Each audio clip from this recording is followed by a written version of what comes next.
What happens if someone keeps telling you that you're insane? At first, you'd reject it. You know who you are. You trust your own mind. But over time, something shifts. Maybe you are a difficult person. Maybe you do overreact. Maybe you're not as rational as you thought. And if enough doubt creeps in, you might start believing the one thing you never thought possible. Maybe they're right. This is gaslighting, a psychological weapon designed to make you question your own perception of reality. It's not just lying. It's erasing truth itself and replacing it with something more convenient for the manipulator. And the worst part, by the time you realize what's happening, if you ever do, you're already trapped. The term comes from a 1944 film, Gaslight, where a husband slowly convinces his wife that she's losing her mind. He dims the lights in their home, then denies that anything has changed when she notices. The goal?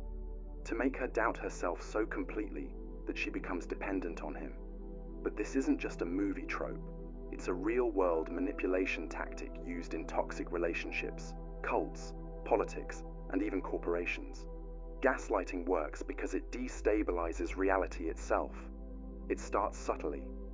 The manipulator denies things they've said or done, even when there's proof. I never said that. You're making things up. At first, you argue back. But over time, hearing the same denials over and over chips away at your confidence. Next, they attack your ability to think clearly. You're always so dramatic. You overanalyze everything. Soon, you start doubting your own judgment, convincing yourself that maybe you are the problem. Then comes emotional manipulation. Any reaction you have is dismissed. Why are you so sensitive? You always blow things out of proportion. The goal is to make you question your right to feel the way you do. Eventually, you start second-guessing your own emotions, apologizing when you shouldn't. And then, the final step, isolation. Gaslighters don't want you hearing outside perspectives, so they slowly cut you off from other influences. They tell you your friends are making you paranoid, that your family doesn't really understand you. Bit by bit, they become the sole authority on what's real. At this stage, they don't need to manipulate you anymore. You do it to yourself. You stop questioning them. You silence your own doubts before they even have a chance to surface. You accept their version of events, not because you want to, but because your mind no longer trusts itself to disagree. Gaslighting is terrifying because it doesn't just manipulate your thoughts, it rewrites who you are. It makes you abandon yourself, handing over control to someone else without even realizing it. And by the time you finally see the truth, if you ever do, it feels impossible to break free. Because how do you fight back when you don't even know what's real anymore? Brainwashing. In today's world, we see many people so brainwashed that they may seem completely disconnected from reality. They believe the unbelievable, defend the indefensible, and reject even the most obvious truths. But how does someone get to this point? What exactly is brainwashing? And what are the practical steps that make such a radical transformation possible? Brainwashing isn't just an idea from dystopian fiction. It's one of the most powerful and effective psychological manipulations in history. And the terrifying part? No one is truly immune to it. One of the most chilling real-world examples, the Jonestown Massacre. In 1978, over 900 people, including children, died after drinking cyanide-laced punch under the orders of cult leader Jim Jones. This wasn't a group of people who suddenly decided to follow a madman. They were conditioned, step by step, until their critical thinking was completely overridden. They truly believed they were making their own choices. That's the power of brainwashing. It doesn't force you to change. It makes you want to. So how does it actually happen? It follows a pattern: isolation, destabilization, indoctrination, and reinforcement. A process so effective that once it takes hold, escaping feels impossible. The first step is isolation. When you control the information someone has access to, you control their perception of reality. Jim Jones did this by moving his followers to a remote compound in Guyana, cutting them off from outside influences. In everyday life, This happens in media bubbles, extremist groups, and even in toxic relationships, where only one perspective is constantly reinforced. The more someone's worldview is shaped by a single source, the less they question it. Next comes destabilization, breaking down a person's mental defenses. This is done through exhaustion, fear, and confusion. Cults use long sermons, erratic punishments, and emotional breakdowns. Governments use constant crisis narratives, making people feel like the world is too chaotic to understand without their guidance. The more mentally drained someone becomes, the more they rely on the manipulator to make sense of things for them. Then comes indoctrination, implanting new beliefs. The key here is reward and punishment cycles. If you conform, you're praised. If you question, you're punished. In cults, doubting the leader means exile. In real life, questioning certain ideologies can get you socially ostracized. Over time, this conditioning rewires the brain, making the new belief feel natural, even when it was forced upon you. Finally, there's reinforcement. Once brainwashing is complete, the new identity is constantly reinforced through rituals, groupthink, and identity-based loyalty. People stop questioning because their beliefs are now tied to their sense of self. They don't feel brainwashed, they feel enlightened. And that's the scariest part. Brainwashing doesn't feel like brainwashing when it's happening to you. It feels like truth. That's why people stay in abusive groups, fall for mass manipulation, and follow ideologies to extremes without ever questioning them. So how do you protect yourself? The first step is awareness. Brainwashing works by making critical thinking feel unnecessary or even dangerous. The moment you feel pressured not to question something, that's a red flag. The second step is exposure to multiple perspectives. If you only ever hear one side of a story, you are being controlled, even if you don't realize it. And the third step, pay attention to emotional manipulation. Fear, guilt, outrage. These are the tools used to override logic. Whenever your emotions are being used to shape your beliefs, stop and ask yourself, who benefits from me thinking this way? Because once your mind is rewritten, you won't even realize it happened. Love bombing. At first, it feels like something out of a movie. The attention is intoxicating. The affection is overwhelming. You've finally found someone who sees you, really sees you. They flood you with compliments, send constant texts, tell you you're special, that they've never met anyone like you. It's intense, exhilarating, almost too perfect. And that's because it is. This is love bombing, a psychological trick designed to make someone emotionally dependent before pulling the rug out from under them. It's not about genuine affection.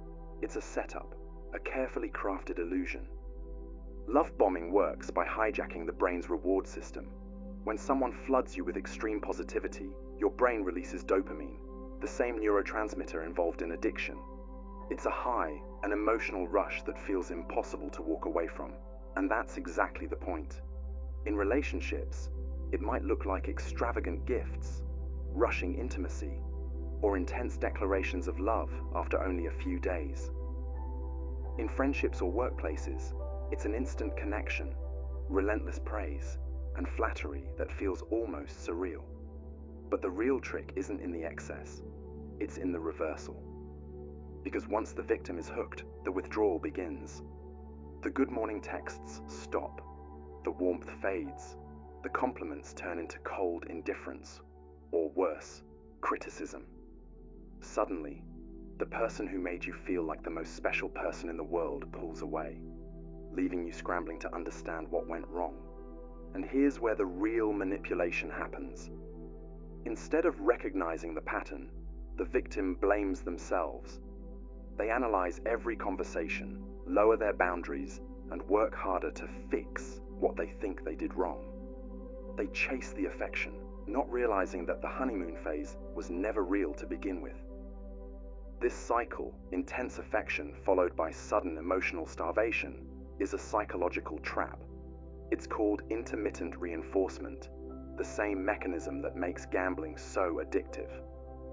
The victim never knows when the affection will return, so they keep chasing it, tolerating worse and worse treatment, just for another hit of that early euphoria.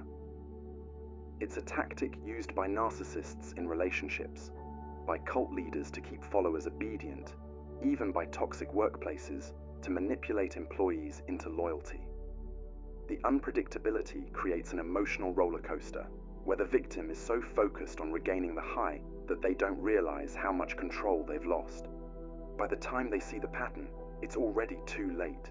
They're exhausted, isolated, doubting their own instincts. Guilt tripping. There's a way to control someone without force, without threats, without a single raised voice.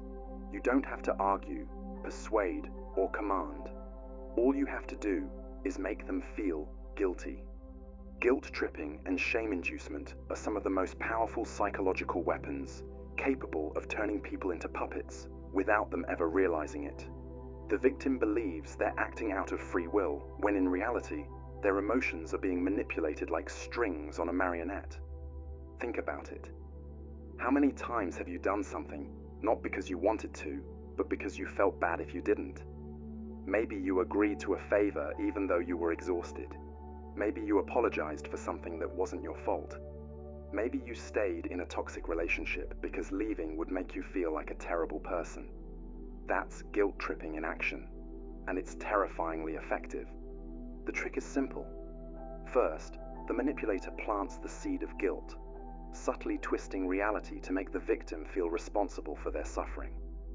A parent sighs, "After everything I've done for you, this is how you treat me." A friend says, "I guess I just don't matter to you anymore." A partner says, "I sacrificed so much for this relationship, and you're just going to walk away?" None of these statements directly tell the victim what to do. They don't have to. The guilt does all the work, but guilt alone isn't always enough. That's where shame inducement comes in. Guilt makes you feel bad about something you did. Shame makes you feel bad about who you are. It's not, "You forgot my birthday." It's, "You're a terrible friend." It's not, "You made a mistake at work." It's, "You're completely incompetent." When someone internalizes shame, they stop fighting back. They don't just feel like they did something wrong. They feel like they are wrong. And that is the ultimate form of control. Cult leaders, abusive partners, manipulative bosses, they all use this tactic to break people down, to make them easier to control. If you can convince someone that they are inherently flawed, that they owe you something, that they are never quite good enough, then they will spend their lives trying to prove otherwise. They will stay in situations they should leave, agree to things they don't want, and chase approval that will never truly be given. But here's the scariest part. Guilt tripping doesn't just come from other people. We learn to do it to ourselves. We hear these voices so often that they become part of our own inner dialogue. I shouldn't say no. I should be a better person. I don't deserve to be happy. And once someone starts shaming themselves, the manipulation is complete.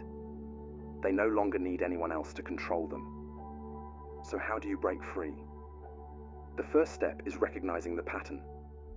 Ask yourself, are you doing something because you truly want to, or because you're afraid of being seen as selfish, ungrateful, or a disappointment? Are you accepting blame that isn't yours? Are you constantly trying to earn approval that keeps moving just out of reach? Once you start questioning the guilt, you strip it of its power. Because the truth is, no one else gets to decide your worth. And the moment you stop playing their game, the spell is broken. Cultivating dependence. There's a reason cult leaders, abusive partners, and authoritarian regimes rarely use physical chains. They don't need to. The most effective way to control someone isn't to lock them up. It's to make them believe they can't survive without you. This is the dark art of engineered dependence, a psychological trick designed to make people abandon their own independence, willingly handing over control to someone else. And it works because it taps into something fundamental, the human need for connection. It starts with removing options one by one, not through force, but through subtle manipulation. A partner insists, "Your friends don't really care about you." A group warns, "Your family is toxic." You need to cut them out. A leader whispers, "Only we know the truth. The outside world is dangerous." At first, it feels like a suggestion, but soon it becomes a rule, then a belief, until one day you look around and realize there's no one left. Once isolation is complete, dependence takes over. The manipulator becomes the only source of validation, approval, security, even basic needs. They create problems only they can solve. They withhold kindness until obedience is guaranteed. In extreme cases, they control finances, decisions, even movement. The victim stops making choices for themselves, not because they don't want to, but because they've been conditioned to believe they can't. And here's the cruelest part. The victim thinks it's their choice. They aren't locked away. They aren't physically restrained, but they stay, because their world has been rewritten so completely that leaving feels like stepping off a cliff. This method has been used throughout history. Cults sever members from friends and family, making the leader their only trusted source of truth. Abusive partners erode self-confidence until their victim believes they are nothing without them. Totalitarian governments censor information, ensuring their citizens feel powerless without the system that controls them. And once someone has been broken down like this, they don't need to be forced to stay. They will choose to. Even when escape is possible, even when the doors are wide open, they hesitate. Because when your identity has been shaped around someone else's control, freedom doesn't feel like freedom. It feels like a threat. Learned helplessness. In 1973, Patty Hearst, a wealthy heiress, was kidnapped by a militant group called the Symbionese Liberation Army. At first, she resisted. She was beaten, locked in a dark closet, and isolated for weeks. But then, something terrifying happened. Months later, she was seen holding a gun, robbing a bank alongside her captors. The world was stunned. How does someone go from being a victim to willingly committing crimes with the very people who tortured them? This wasn't just a hostage situation. It was a textbook case of psychological breakdown. It starts with breaking a person down. When someone is placed in a situation where they experience repeated punishment, failure, or isolation, their mind adapts in a disturbing way. They stop seeing escape as an option. Even when the door is wide open, they don't run. This isn't just a theory. Psychologists first discovered it in an experiment with dogs. They placed the animals in cages with electric floors. At first, the dogs tried to escape, but after being shocked repeatedly with no way out, they gave up. And here's the terrifying part. When the cage door was finally opened, they still didn't leave. They had learned helplessness. This is what makes victims of manipulation stay, even when a way out exists. How does this happen to people? It begins with unpredictable reward and punishment. One day, the captor is kind. The next, they're cruel. The victim never knows what to expect. Their brain becomes stuck in survival mode, too exhausted to fight back. Then comes self-doubt. The manipulator chips away at the victim's ability to think for themselves. They're told they're weak, foolish, incapable. Slowly, their confidence erodes to nothing. Eventually, they begin to believe they need their abuser to survive. Next is isolation. Friends, family, outside perspectives, all cut off. Without anyone to remind them of who they were before, their world shrinks. Their thoughts become controlled by their captor. And finally, forced dependence. The victim relies on their abuser for food, shelter, even basic human connection. By this stage, they might not just accept their captivity, they might defend it. Just like Patty Hearst did, they don't just stay, they become active participants in their own entrapment. This is why people remain in abusive relationships, why prisoners of war form emotional bonds with their captors, and why high control groups keep their members submissive. It's not weakness, it's not stupidity, it's survival. The brain prioritizes safety over freedom. When someone is trained to believe escape is impossible, they won't even try. And that's what makes learned helplessness so terrifying. The most dangerous thing a manipulator steals isn't someone's freedom. It's their belief that freedom was ever possible in the first place. Stockholm Syndrome. There's a moment in every hostage situation where the victim should fear their captor, hate them, fight them, do whatever it takes to escape. But sometimes, something strange happens instead. The victim starts defending them, trusting them, even loving them. It sounds impossible, but it's not. The name Stockholm Syndrome comes from a 1973 bank robbery in Stockholm, Sweden. 4 hostages were locked inside a vault for 6 days, terrified and powerless. When the police finally rescued them, something bizarre happened. Instead of thanking their saviors, the hostages defended their captors. One even raised money for their legal defense. The world was baffled. How could victims side with the very people who threatened their lives? But this wasn't an isolated case. It happens in kidnappings, cults, abusive relationships, even prisoner of war camps. And the reason why is terrifying. Stockholm Syndrome isn't about weakness. It's about survival. When a person is trapped and powerless, their brain stops looking for ways to fight and starts looking for ways to cope.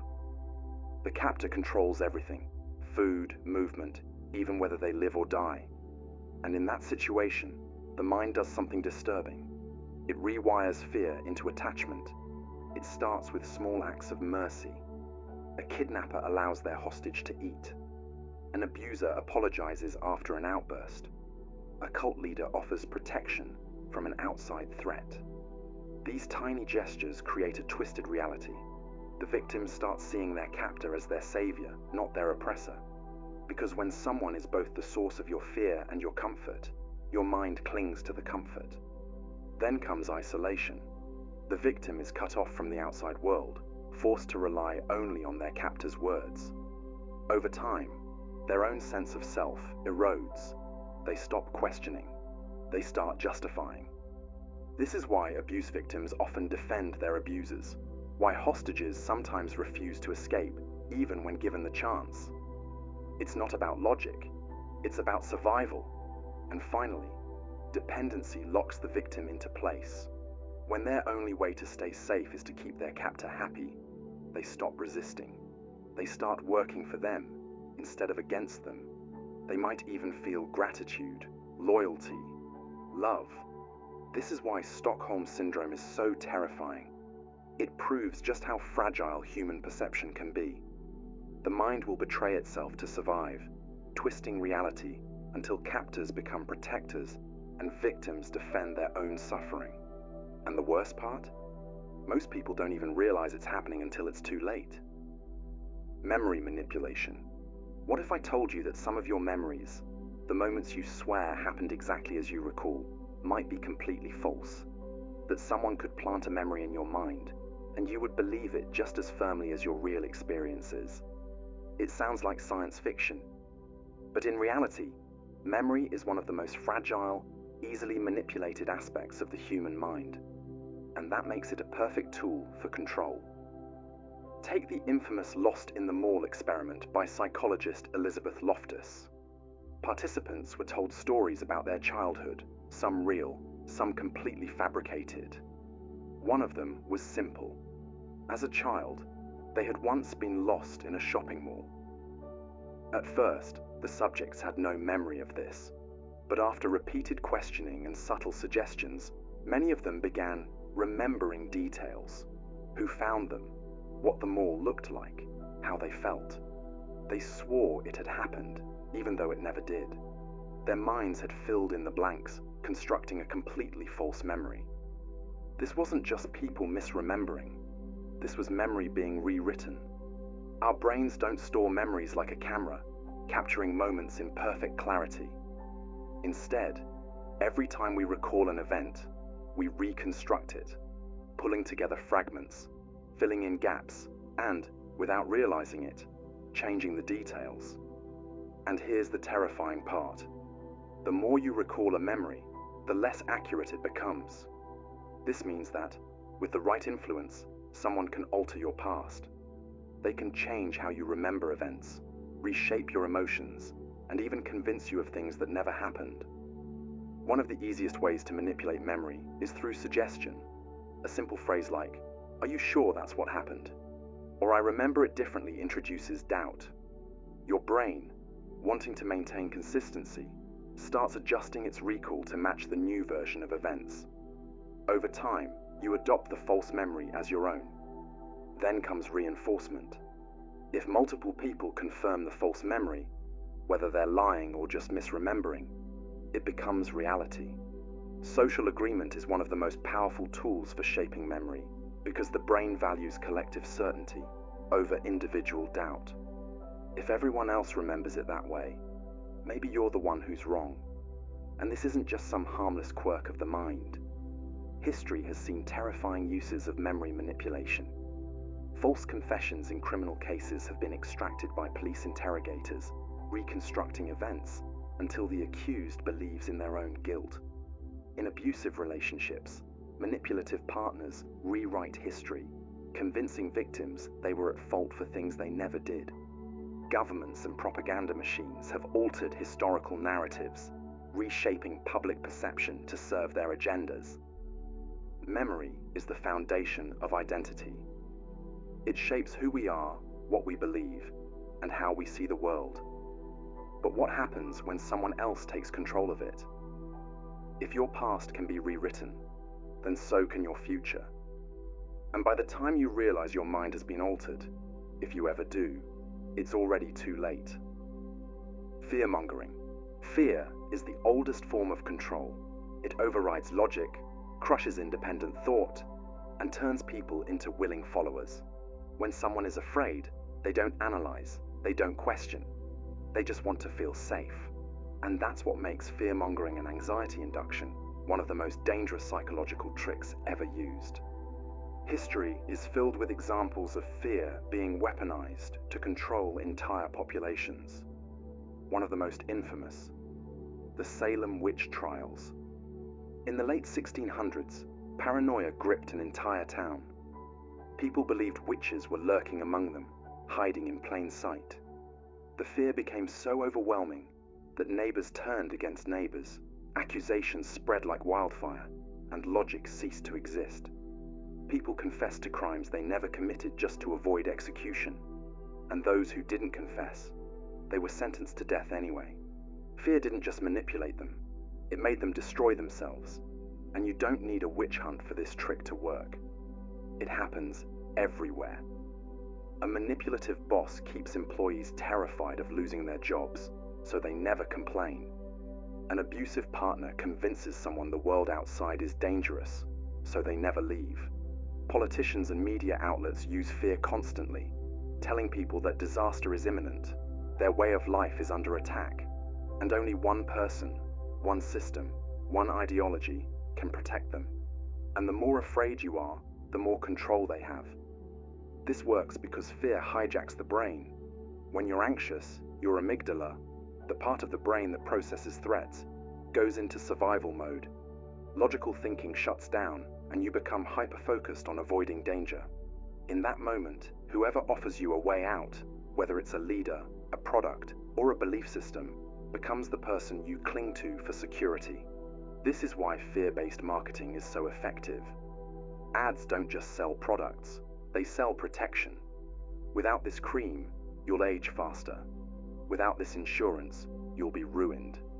Without this security system, you won't be safe in your own home. The fear is planted, and the solution is immediately presented. The most terrifying part, fear-driven manipulation doesn't feel like manipulation. It doesn't come with a warning label.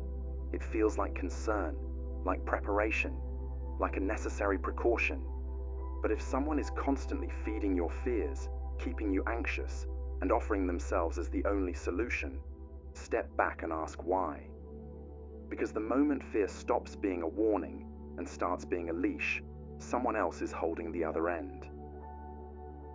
Emotional blackmail. This psychological trick is so powerful that it can make people betray their values, stay in toxic relationships, and feel trapped in their own lives. It's not hypnosis. It's not mind control. It's something worse. And the scariest part, most people don't even realize it's happening to them. Picture this. A mother tells her child, "If you leave me and move away, I don't know how I'll survive." A partner says, "If you really loved me, you wouldn't question me." A friend warns, "After everything I've done for you, you owe me." These aren't just guilt trips, they're calculated forms of control. This is emotional blackmail, a psychological manipulation tactic where someone exploits your emotions, fear, guilt, and obligation to get what they want. They don't ask, they don't force. Instead, they make you feel like denying them is cruel, selfish, even dangerous. And before you know it, you're doing things you never wanted to do, because saying no feels impossible. And this trick isn't just used by individuals. Entire groups and movements have been built on emotional blackmail. Take organized crime. Mob bosses have used this tactic for decades. A perfect example, the mafia. They don't just rely on threats of violence. They manipulate loyalty, family ties, and unspoken debts to keep members obedient. A small favor is granted, an act of generosity extended. But there's an unspoken rule. Refusing to reciprocate is betrayal. The idea of walking away isn't just dangerous, it's made to feel morally wrong. That's how deep emotional blackmail can go. But it doesn't take a crime syndicate to use this trick. It happens everywhere. In relationships, where one partner constantly threatens to leave if they don't get their way. In families, where one person controls everyone else through outbursts and silent treatment. At work, where employees are made to feel guilty for setting boundaries. And it always follows a pattern. First, the manipulator makes a demand, subtle or direct. They want something from you, but instead of asking, they set a trap. Next, they trigger guilt, fear, or obligation. Maybe they act hurt. Maybe they explode in anger. Maybe they withdraw affection. Finally, they offer you a way out. If you just do what I say, everything will be fine. And just like that, you're trapped. Not because you can't say no, but because it feels like saying no will destroy everything. So how do you break free? It starts with recognition. If someone makes you feel like your emotions are being used against you, step back. If setting a boundary results in threats, guilt-tripping, or emotional punishment, you're being manipulated. And the key to breaking free isn't arguing, justifying, or explaining. It's refusing to play the game. And here's the chilling truth. Emotional blackmailers don't want love, fairness, or respect. They want control. And the moment they realize they can't control you anymore, they either escalate their tactics or move on to their next victim. Playing on insecurities. Everyone has insecurities, small whispers of doubt that creep into the back of your mind. Am I good enough? Do they really like me? What if I fail? Now imagine someone knowing exactly what those insecurities are and using them to control you. This is one of the darkest psychological tricks, weaponizing insecurities to manipulate behavior. And it happens everywhere. In relationships, in workplaces, in politics, even in the ads you see every day. One of the most infamous examples, Bernie Madoff's Ponzi scheme. He didn't just steal billions, he exploited his victims' deepest fears. He preyed on wealthy investors who feared missing out. He made them feel special, chosen, part of an exclusive club. And once he had them hooked, he used their greed, self-doubt, and desire for status against them. The result? People kept giving him money, even when the red flags were right in front of them. That's how this trick works. It starts by identifying someone's deepest fears or desires, then twisting them.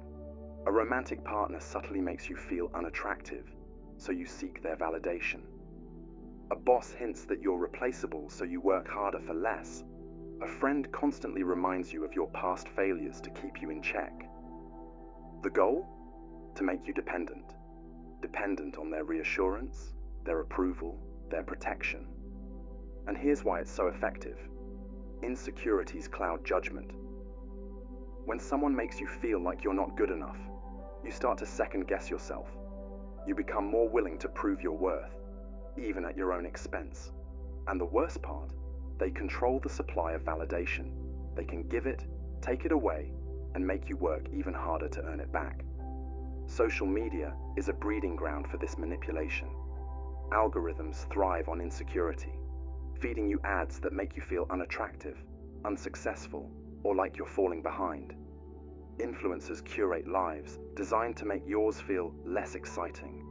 Companies sell you solutions to problems you didn't even know you had, until they pointed them out.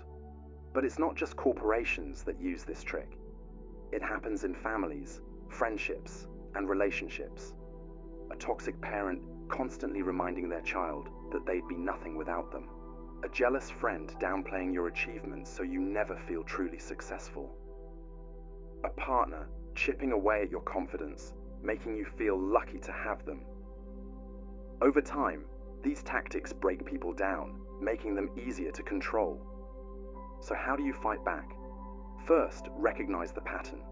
If someone's words or actions make you feel small, uncertain, or like you have something to prove, take a step back. Are they actually trying to help you grow, or are they making you dependent on their validation? Second, rebuild your confidence outside their influence. The less power someone has over your self-worth, the harder it is for them to manipulate you. And finally, remember this: no one who truly cares about you will ever use your insecurities against you. Because the most dangerous thing about this trick isn't just that people fall for it, it's that they often don't even realize it's happening until it's too late. Triangulation, a psychological trick so subtle it can turn the most confident person into an anxious wreck. It makes people question their worth, their relationships, and even their grip on reality, without them ever realizing it's happening. This is triangulation and jealousy induction, one of the most effective manipulation tactics used in toxic relationships, workplaces, and even politics. At its core, triangulation is about introducing a third person, real or imagined, into a dynamic to create tension, competition, or insecurity. It's a classic move in manipulative relationships. A controlling partner casually mentions how attractive or successful someone else is. They compare their victim to an ex, implying they aren't measuring up. Sometimes, they even fabricate outside interest just to provoke a reaction. It doesn't seem like direct manipulation at first. It's just a comment, just a story, just a harmless observation. But over time, it changes everything. Because the victim starts to compete for validation. They feel replaceable.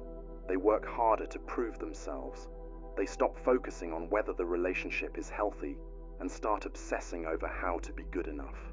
Jealousy induction is the next step. Instead of just mentioning a third party, the manipulator actively stirs doubt and insecurity. They flirt in front of their partner. They praise someone else excessively. They make sure their victim sees the attention they supposedly receive. And with every calculated move, the victim grows more desperate for reassurance, because the more unstable they feel, the easier they are to control. And this isn't just in romantic relationships. It happens everywhere. In workplaces, a toxic boss pits employees against each other, constantly favoring one person over the rest to keep everyone on edge. In families, a parent compares their children, creating rivalry instead of connection.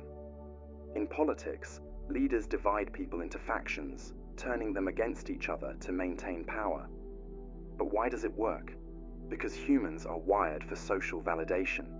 When someone we care about or respect suddenly introduces competition, our brains go into survival mode. We crave reassurance. We want to be chosen. And that desperation makes us vulnerable, willing to do anything to regain favor. The true danger of triangulation is how it rewires thinking. It shifts the victim's focus from, is this relationship good for me, to what can I do to be good enough? It fosters paranoia, self-doubt, and emotional dependence, all while making the manipulator seem desirable, powerful, or in control. So how do you stop it? First, recognize the pattern. If someone is making you feel like you're in constant competition, step back and ask, who benefits from this? Healthy relationships don't require you to prove your worth against someone else. Second, refuse to play the game. The moment you stop reacting, the manipulator loses power. And finally, prioritize self-worth. The stronger your sense of value, the harder it is for someone to manipulate you with comparison and jealousy. At its core, triangulation is a game of control designed to keep people emotionally unstable and seeking approval. But once you see it for what it is, you don't have to play. And the moment you refuse to play, the game is over. Public shaming. For centuries, public shaming has been one of the most effective tools of control. It can strip a person of their dignity, isolate them from their community, and turn them into a cautionary tale. Whether it's a medieval village gathering to mock a criminal in the stocks, or a social media mob tearing apart someone's reputation, the psychology behind it remains the same. Public shaming isn't just about punishment. It's about breaking a person down so completely that they accept their own destruction. One of the most infamous examples, the Salem witch trials. In 1692, innocent people, mostly women, were dragged into the public eye, accused of being witches, and forced to confess under extreme pressure. The accusations weren't built on evidence, but on fear, hysteria, and the overwhelming power of public condemnation. Once someone became a target, their fate was sealed. Because when a crowd forms, reason disappears. But why does public humiliation work so well? The answer lies in one of our deepest, most primal human fears: social rejection. Humans are wired for connection. We survive in groups. To be cast out means danger. In ancient times, exile from a tribe was often a death sentence. And while today's world may not physically exile people, public humiliation triggers the same biological terror: the fear of being completely alone, despised, and powerless. And it doesn't just happen on a massive scale, it happens everywhere. In workplaces, where a boss ridicules an employee in front of others. In classrooms, where a student is shamed for making a mistake. In relationships, where one partner humiliates the other in front of friends. It's a power move designed to make the victim feel small, weak, and dependent on the person or group that shamed them. And here's where the psychological trap deepens. After the humiliation, many victims seek approval from their abuser. Instead of fighting back, they try to regain acceptance, making them even easier to manipulate. And now, social media has taken public shaming to a new level. A single mistake, a poorly worded tweet, a misunderstood joke. Within hours, thousands of strangers become judges, juries, and executioners. The larger the crowd, the less individual responsibility anyone feels. It becomes a feeding frenzy of outrage. And once someone has been branded as bad, the internet rarely forgives. But public shaming isn't just about punishing individuals, it's about controlling everyone else. When someone is humiliated in front of others, it sends a warning. Step out of line, and this could be you. It enforces social norms, not necessarily because they're right, but because the fear of humiliation is stronger than the will to resist. So how do you protect yourself against public shaming? The first step is to recognize its purpose. It is designed to control you through fear. The moment you understand that, the power of shame begins to weaken. Refusing to engage with it, standing your ground, and rejecting the guilt trap are the strongest ways to break free. Because the true trick of public humiliation is that it relies on one thing: your belief that you deserve it. And the moment you stop believing that, the spell is broken. Hoovering, one of the most deceptive tricks in psychological manipulation, doesn't come in the form of anger or threats. It doesn't push you away. It pulls you back in, just when you're about to break free. This is hoovering, a tactic designed to suck you back into a toxic cycle right when you think it's over. The term comes from the Hoover vacuum cleaner, because that's exactly what this manipulation does. It sucks you back in, just as you're gaining distance. It's used by narcissists, emotional abusers, and manipulators who can't stand losing control. And the trick works because it preys on hope, the hope that things will finally be different this time. A textbook example: Charles Manson and his cult followers. When members of his family tried to leave, he didn't always use threats. Instead, he lured them back in with affection, validation, and a false sense of belonging. He made them feel special, irreplaceable, and convinced them the world outside would never understand them the way he did. The goal wasn't just to bring them back, it was to make them willingly surrender control all over again. But how exactly does hoovering work? It's never just one approach. The love bomb. Hoover. The manipulator suddenly floods you with affection. They say they've changed. They remember your favorite songs, send nostalgic messages, remind you of the good times. They become the person you always wish they were, but only for as long as it takes to get you back. The pity Hoover. If love doesn't work, guilt is next. They claim they're struggling. Maybe they're depressed, sick, or going through a crisis. They make you feel responsible for their suffering. They don't ask you to come back outright, but they make sure you feel like a bad person if you don't. The anger Hoover. And if guilt fails, they lash out. They blame you, call you heartless, try to make you jealous by posting about how much happier they are without you. But the goal isn't to move on. It's to provoke a reaction, any reaction, to keep you emotionally hooked. And here's why it works. The brain craves closure. Every moment of kindness makes you forget the cruelty. Every moment of cruelty makes you crave the kindness again. It's not a single manipulation. It's a pattern, a push and pull cycle designed to keep you from ever fully letting go. So, how do you protect yourself? Recognize hoovering for what it is. Not a genuine attempt to reconnect, but a tactic of control. The second you see it for what it is, it loses its power. Block contact. Cut the ties completely. Don't engage, not even to explain why.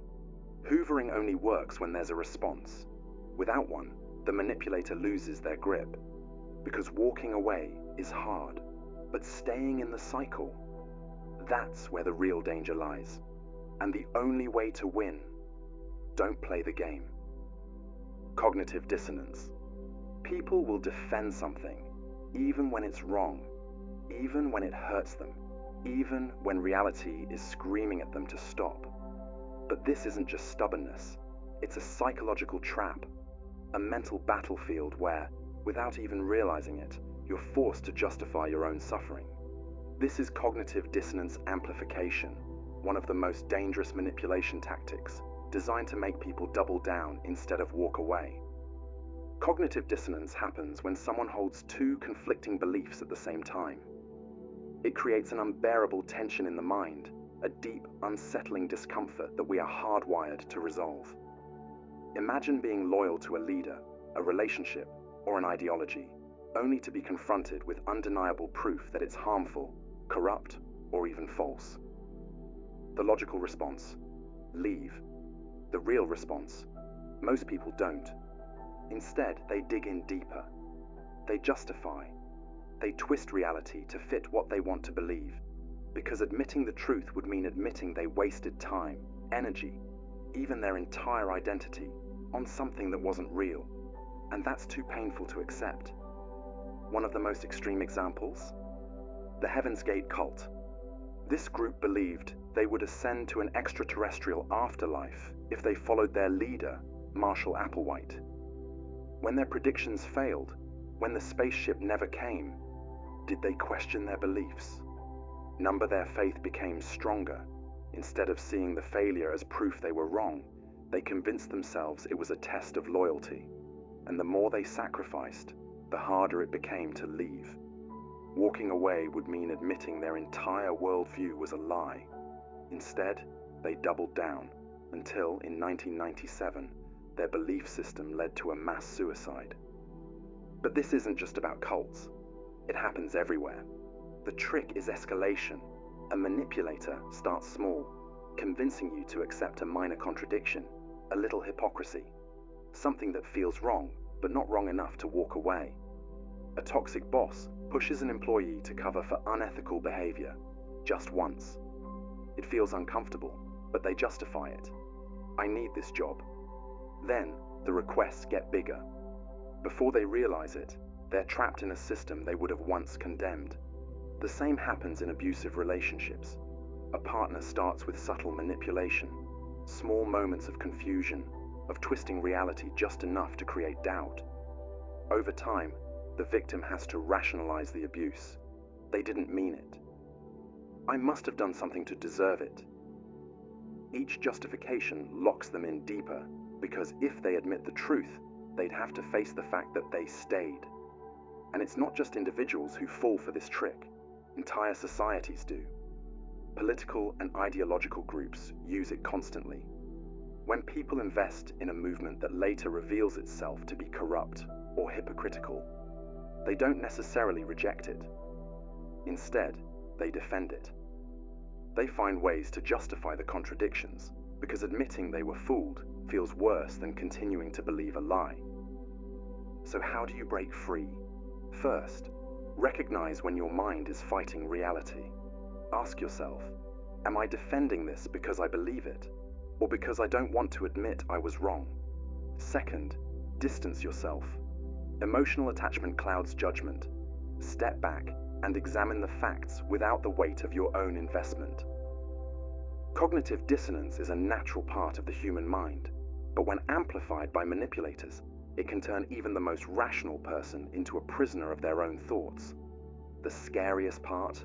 The more you fight to convince yourself you're right, the deeper you fall into the trap. The only way out? Stop fighting. Start questioning. Exploiting mirror neurons. You yawn when someone else yawns. You laugh when a room erupts in laughter. Your brain isn't just observing, it's mirroring. And while this instinct fuels human connection, it can also be turned against you in ways you'd never suspect. At the core of this manipulation are mirror neurons, specialized brain cells that fire not just when you act, but when you see someone else acting. These neurons are why you flinch when someone gets hurt, or instinctively smile when someone smiles at you. They're the foundation of empathy, bonding, and social influence. But like any powerful tool, they can be weaponized. One of the most infamous examples, the rise of Adolf Hitler. Hitler didn't just give speeches, he mirrored the emotions of his audience. He reflected their fears, frustrations, and hopes back at them. His speeches weren't just words, they were emotional feedback loops amplified by the crowd's response. He didn't persuade with logic, he made people feel. And once emotion takes over, critical thinking shuts down. But mirroring doesn't need a massive crowd to work. Salespeople, politicians, cult leaders, and con artists use it constantly. A manipulator will subtly copy your posture, tone, and gestures to make you feel at ease. Your brain registers the similarity and assumes, this person is like me, I can trust them. It's why a skilled con artist can make you spill your secrets within minutes of meeting them. They're not just listening, they're reflecting you back to yourself. And this trick goes deeper. Mirroring can manufacture attraction and loyalty. Studies show that when someone subtly mimics your body language, you're more likely to like them, trust them, and agree with them, even if you just met. This is how toxic relationships begin. An abuser may start by mirroring their victim's personality, interests, and values, creating an illusion of perfect compatibility. But once that bond is established, the manipulation shifts. The abuser no longer mirrors, but controls, knowing their victim is too emotionally invested to leave. And this trick isn't just used by individuals, it's built into the systems we interact with every day. Social media algorithms act as digital mirror neurons. Ever notice how platforms feed you content that aligns with your existing beliefs? That's not an accident. The algorithm reflects back what you already think and feel, strengthening your biases and filtering out anything that challenges them. Over time, this creates echo chambers, polarization, and an inability to see other perspectives. So how do you protect yourself? First, recognize when you're being mirrored. If someone copies your mannerisms too closely or reflects your emotions too perfectly, pause and question their intentions. Second, disrupt the pattern. Change your posture, shift topics, or introduce an unexpected idea. A genuine person will flow naturally with the conversation. A manipulator will struggle, They rely on predictability to maintain control. Mirror neurons make us human. They help us connect, learn, and empathize. But in the wrong hands, they become a tool for manipulation, turning your own instincts against you. And the most terrifying part? When done well, you won't even realize it's happening. Exploiting empathy. Most people see empathy as a strength, the foundation of trust, connection, and human kindness. But in the wrong hands, it's a weapon, one that can be twisted, exploited, and used to control. The most dangerous manipulators don't force their victims into submission. They make them feel like they're choosing it. Take Munchausen syndrome by proxy, a disturbing example of weaponized empathy.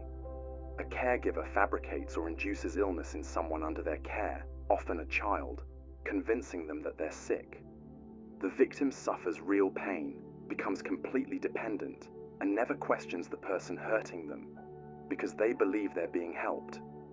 Meanwhile, the abuser enjoys the sympathy, attention, and control that come from being seen as a devoted caretaker. This is how manipulators trap people using their own compassion against them. The trick is simple. Create a problem that makes someone feel responsible, then present yourself as the only solution. It starts with subtle guilt, statements like, "You're the only one who understands me. If you leave, I don't know what I'll do." The goal: make the target feel irreplaceable while slowly eroding their autonomy. And if someone resists, that's where compassion fatigue comes in. The manipulator increases their emotional demands, overwhelming their victim until they break down from exhaustion. At some point, giving in feels easier than resisting. And this technique is everywhere. Cults convince followers to abandon their lives for a greater purpose, framing doubt as selfishness. Toxic relationships trap one partner in endless cycles of pity and guilt, forcing them to stay. Scammers pose as victims, sending desperate messages that make you feel like you're the only person who can help. And the scariest part? The more empathetic someone is, the easier they are to manipulate. Because once your compassion becomes an obligation, you stop seeing the trap and start justifying the chains. Obligation. A small favor can feel harmless, even thoughtful. Someone buys you lunch, and the next time, you feel an unspoken need to return the gesture. A friend helps you move, and suddenly, you hesitate when they ask for a favor, even if it's inconvenient. It's not forced, it's not demanded, but the weight of obligation lingers. This instinct, the need to reciprocate kindness, is natural. It holds friendships together, builds trust, and keeps social exchanges fair. But when used as a tool for control, it becomes something else entirely. In the 1970s, members of the Hare Krishna movement stood in airports, handing out flowers to strangers. No catch, no expectation, just a gift. But moments later, they would ask for a donation. And most people, even those who didn't want the flower, gave them money. Not because they had to, but because they felt they should. A simple act of generosity became a carefully crafted trap, bringing in millions of dollars from people who simply didn't want to seem ungrateful. This is how the reciprocity principle works. It doesn't demand. It makes you feel like saying no is wrong. It starts with small things, a compliment, a favor, a helping hand, until the sense of debt grows. And when someone calls in that debt, rejecting them feels like breaking an unspoken contract. In personal relationships, this kind of obligation can turn into quiet manipulation. A partner showers you with gifts and attention, then later reminds you how much they've done for you when they need something in return. A friend who has always been generous suddenly makes you feel guilty for not being as available as they want. The balance shifts, and what once felt like kindness becomes something you can't refuse. This tactic extends beyond personal interactions. Businesses give free samples because they know people are more likely to buy after receiving something at no cost. Charities send small gifts in the mail before asking for donations, making it harder to ignore the request. Scammers pretend to help before making their ask, ensuring you feel obligated to return the favor. And the weight of obligation isn't easy to shake. It lingers, making people stay in bad situations, agree to things they wouldn't normally accept, and hesitate when they should walk away. Recognizing this trick is the first step to avoiding it. Not every favor needs to be repaid. Not every act of kindness comes with strings. If saying no makes you feel guilty, ask yourself, was this really a gift, or was it a transaction disguised as one? Divide and conquer. Two people, once inseparable, suddenly find themselves questioning everything about each other. The trust they built over years starts to crack, not because of anything they did, but because someone else wanted it that way. A rumor here, a twisted truth there.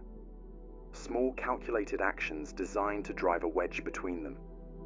And once that wedge is deep enough, the person who planted it owns the game. This is divide and conquer, a manipulation strategy so effective that it has been used for centuries to control groups, dismantle alliances, and consolidate power.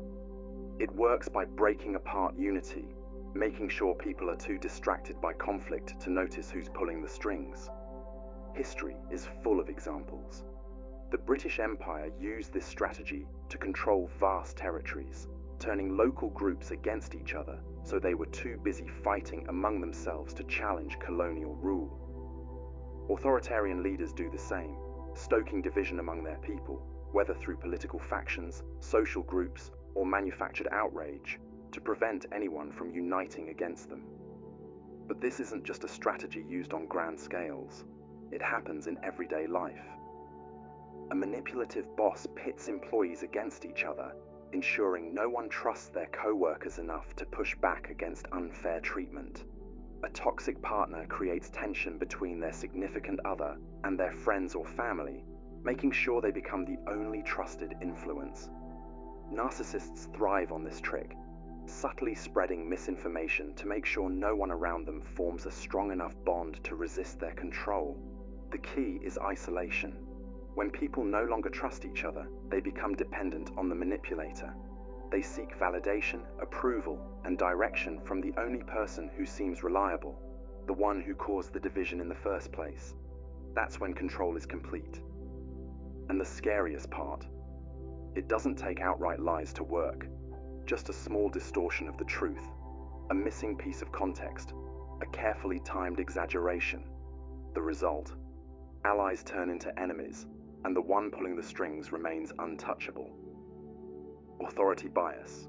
In 1961, an experiment took place that revealed something deeply unsettling about human nature. Psychologist Stanley Milgram wanted to understand how far people would go when following orders from an authority figure.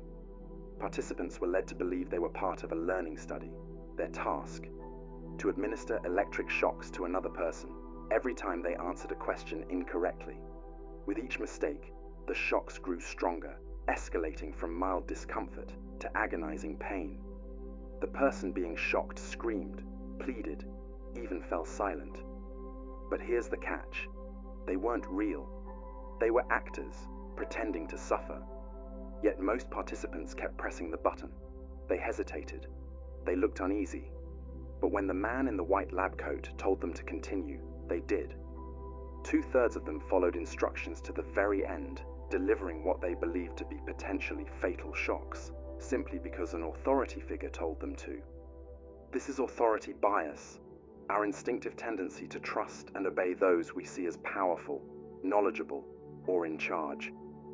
It's the same psychological mechanism that makes us follow doctors' orders without question, believe news anchors without verifying facts, or obey workplace policies even when they don't make sense. But in the wrong hands, this instinct can be exploited, overriding morality, logic, and even self-preservation. History is full of examples. Corrupt governments have used blind obedience to justify atrocities. Corporations have suppressed whistleblowers by enforcing rigid hierarchies. Cult leaders have demanded absolute loyalty, convincing followers to surrender their freedom, their money, even their lives. Authority bias works because the brain takes shortcuts. Instead of questioning every decision, It assumes authority figures know best. A uniform, a title, a badge. These symbols create an illusion of infallibility. And the more confident an authority figure appears, the harder it becomes to challenge them. This is why scammers pose as police officers to extort money. Why historical medical figures convince people to accept harmful treatments.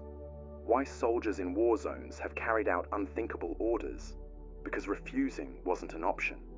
And the effect becomes even stronger when obedience is combined with fear. When an authority figure not only commands, but also threatens, whether subtly or openly, resistance becomes nearly impossible. People comply even when they know something is wrong, because defying authority feels dangerous. The most disturbing part? You don't even need real authority to exploit this bias, just the illusion of it. A uniform, a fake badge, a confident tone. These are often enough to make people comply without question. The most effective tricks don't force people into submission. They make them willingly hand over control. Scapegoating. History repeats itself, not because people don't learn, but because manipulation works. And one of the oldest, most dangerous psychological tricks is scapegoating, the art of blaming a single person or group for problems they didn't create. It's a tactic so powerful that it has fueled witch hunts, toppled governments, and destroyed countless lives. A perfect example: the Salem witch trials. In the late 1600s, paranoia gripped the Massachusetts Bay Colony. Strange illnesses, crop failures, rising tensions. People needed answers. And instead of facing the complexities of reality, they turned to a simple, chilling conclusion: witchcraft. Dozens of people, mostly women, were accused with little to no evidence. Neighbors betrayed neighbors. Executions followed. And yet, the real problem, the fear and instability brewing beneath the surface, remained untouched. Because scapegoating isn't about finding the truth, it's about controlling the narrative. So why does it work so well? Because people crave simple answers to complex problems. When things go wrong, whether in a family, a workplace, or an entire nation, it's easier to believe there's a single villain behind it all. Admitting that problems are complicated, that they might not have one neat explanation, is uncomfortable. Blame brings relief. It gives people the illusion of understanding, even if that understanding is completely false. And this trick isn't just used in history books. Blame shifting, a smaller but equally dangerous version, happens every day. A cheating partner accuses their spouse of being paranoid. A corrupt politician blames the media for their downfall. A failing CEO pins the company's collapse on lazy employees. It's a psychological sleight of hand, redirecting attention so the real problem stays hidden. And the more this trick is used, the harder it becomes to see the truth. The scapegoat becomes the distraction. The real causes of the problem remain untouched, and people become so invested in their blame that they reject any evidence that contradicts it. This is how entire groups have been persecuted throughout history, not because of what they did, but because someone needed a villain. So, how do you avoid falling into this trap? Look beyond the obvious. If a problem is being reduced to a single enemy, ask yourself, who benefits from this? What's being ignored while all attention is focused on the scapegoat? And most importantly, are you being manipulated into believing an easy lie over a difficult truth? Because the most effective form of control isn't force, it's fear. And when that fear is given a face, a name, a scapegoat, it becomes the perfect weapon. Social proof exploitation. In 1968, a woman named Kitty Genovese was attacked outside her apartment in New York. She screamed for help for nearly half an hour. Dozens of people saw or heard the assault, yet no one intervened. No one called the police. Everyone assumed someone else would step in.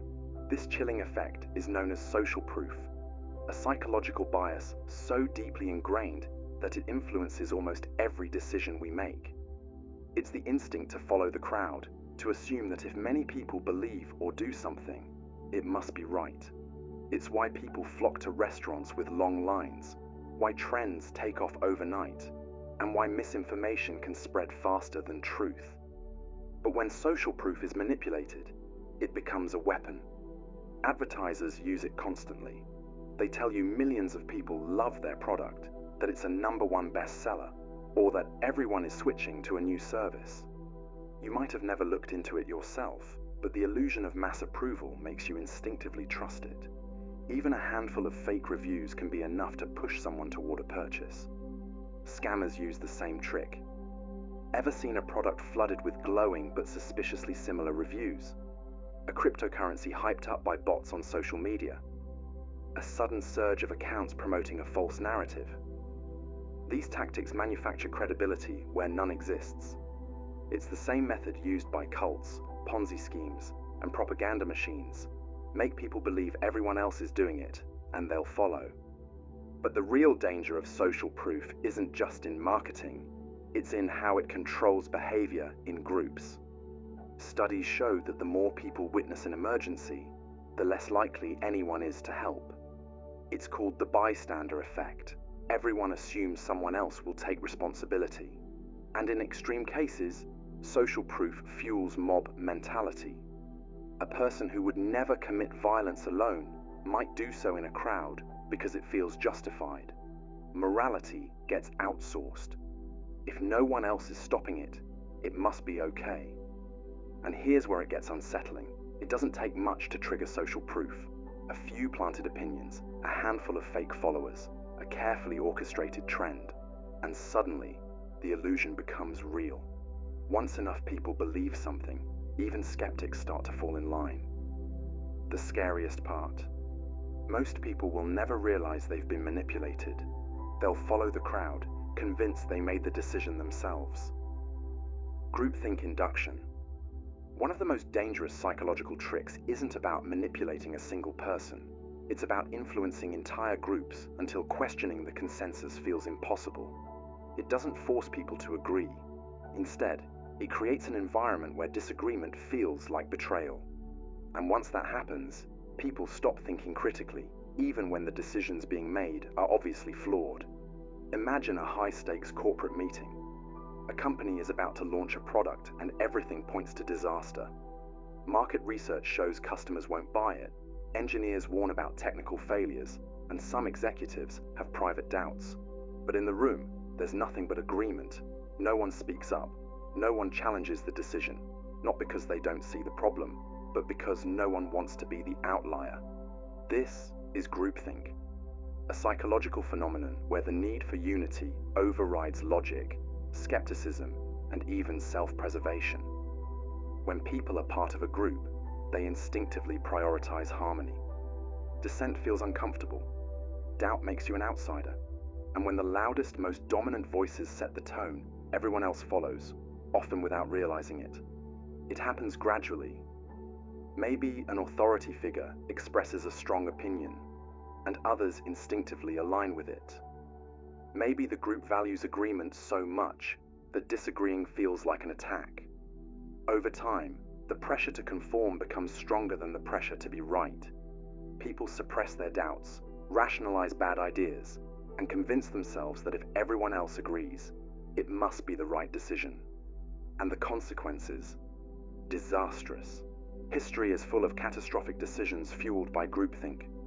Failed military invasions, financial collapses, political disasters. Moments where, in hindsight, the flaws were obvious, but no one spoke up when it mattered. And the most dangerous part, inside the groupthink bubble, people don't feel manipulated. They believe they're thinking for themselves.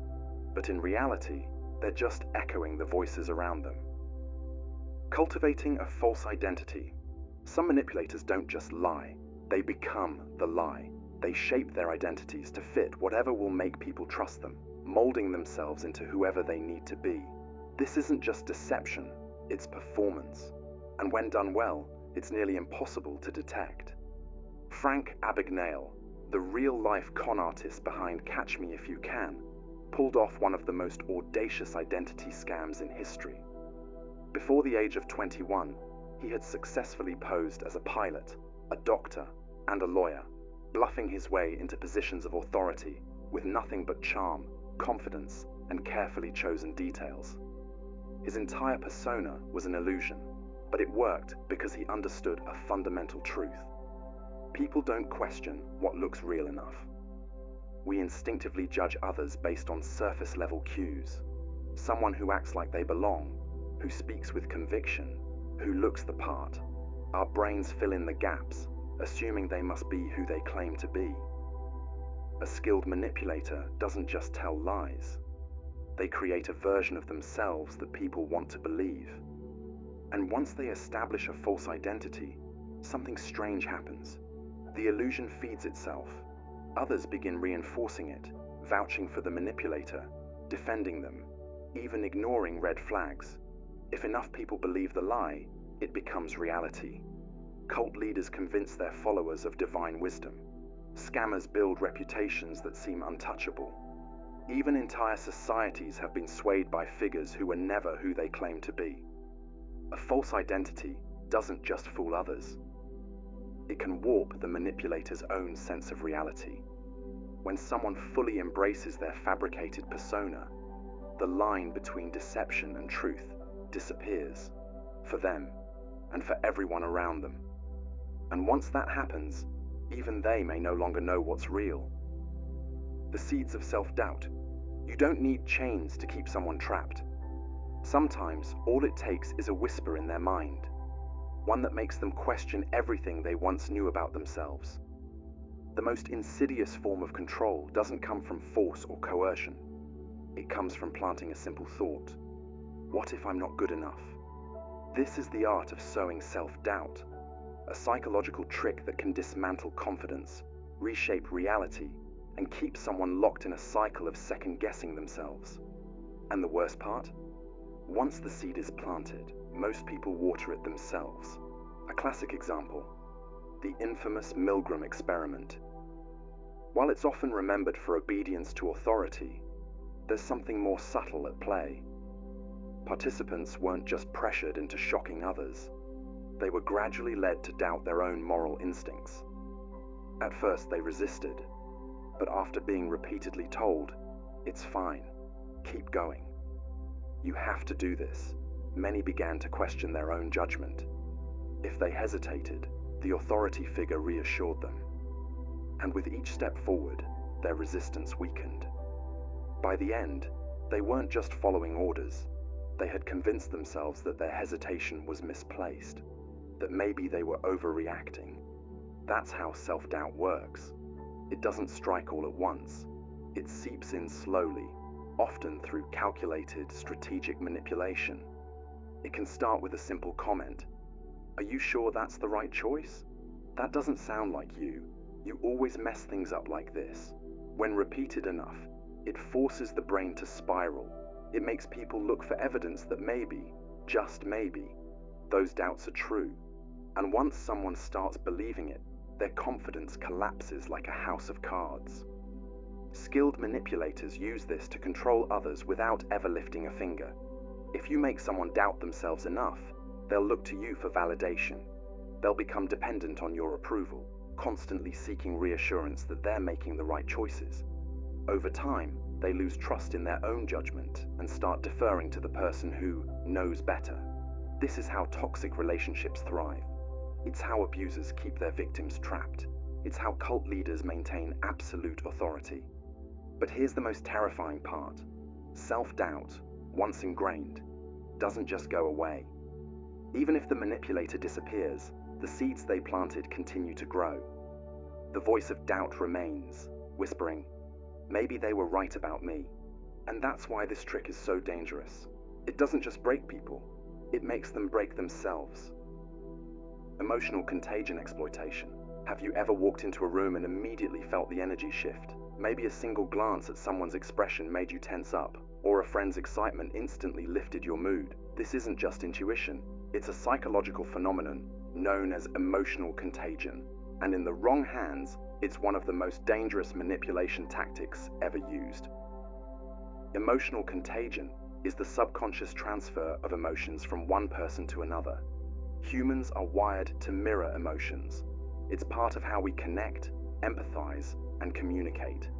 If someone around you is anxious, your brain picks up on their cues, body language, tone, facial expressions, and before you know it, you start feeling anxious too. This happens automatically, without conscious awareness, and that's exactly what makes it so easy to exploit. A terrifying example of this in action: mass hysteria. Take the Salem witch trials. One person shows fear, another reacts, and soon an entire town is swept up in paranoia. Nobody questions the source. They just react to the emotional waves spreading around them. The same effect plays out in financial crashes, riots, and even cult dynamics. When people around you panic, you feel the urgency too, even if there's no logical reason for it. Manipulators use emotional contagion to control people without ever needing to say, "Do this." Instead, they create an emotional atmosphere that makes people want to comply. A leader radiating confidence can make their followers ignore obvious flaws. A narcissist feigning sadness can guilt-trip someone into staying in a toxic relationship. A salesperson hyping up a product can make you feel like you need to buy it, simply because their enthusiasm is infectious. Studies show that even faked emotions can trigger genuine responses. A manipulator can manufacture anger, fear, or excitement, and the people around them will absorb and reflect those feelings without realizing they're being played.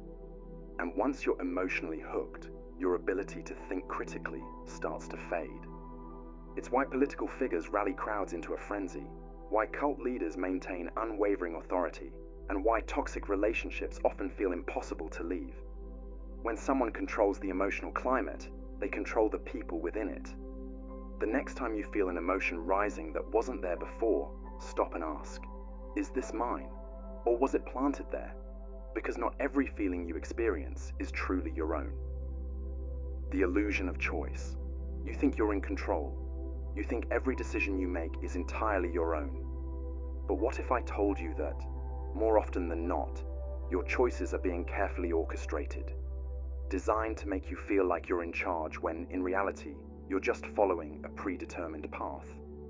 This is the illusion of choice, one of the most deceptive and manipulative psychological tricks ever used. Think about a restaurant menu. You sit down, glance at the options, and decide between the steak, the pasta, or the salad. But did you ever question why those specific options are there in the first place? Why is there no burger, no sushi? The truth is, your decision was already limited before you even had a chance to think about it. This trick is everywhere, from politics to marketing to everyday interactions. And it works because people don't usually question the choices they're given. One of the most famous real-world examples: supermarkets.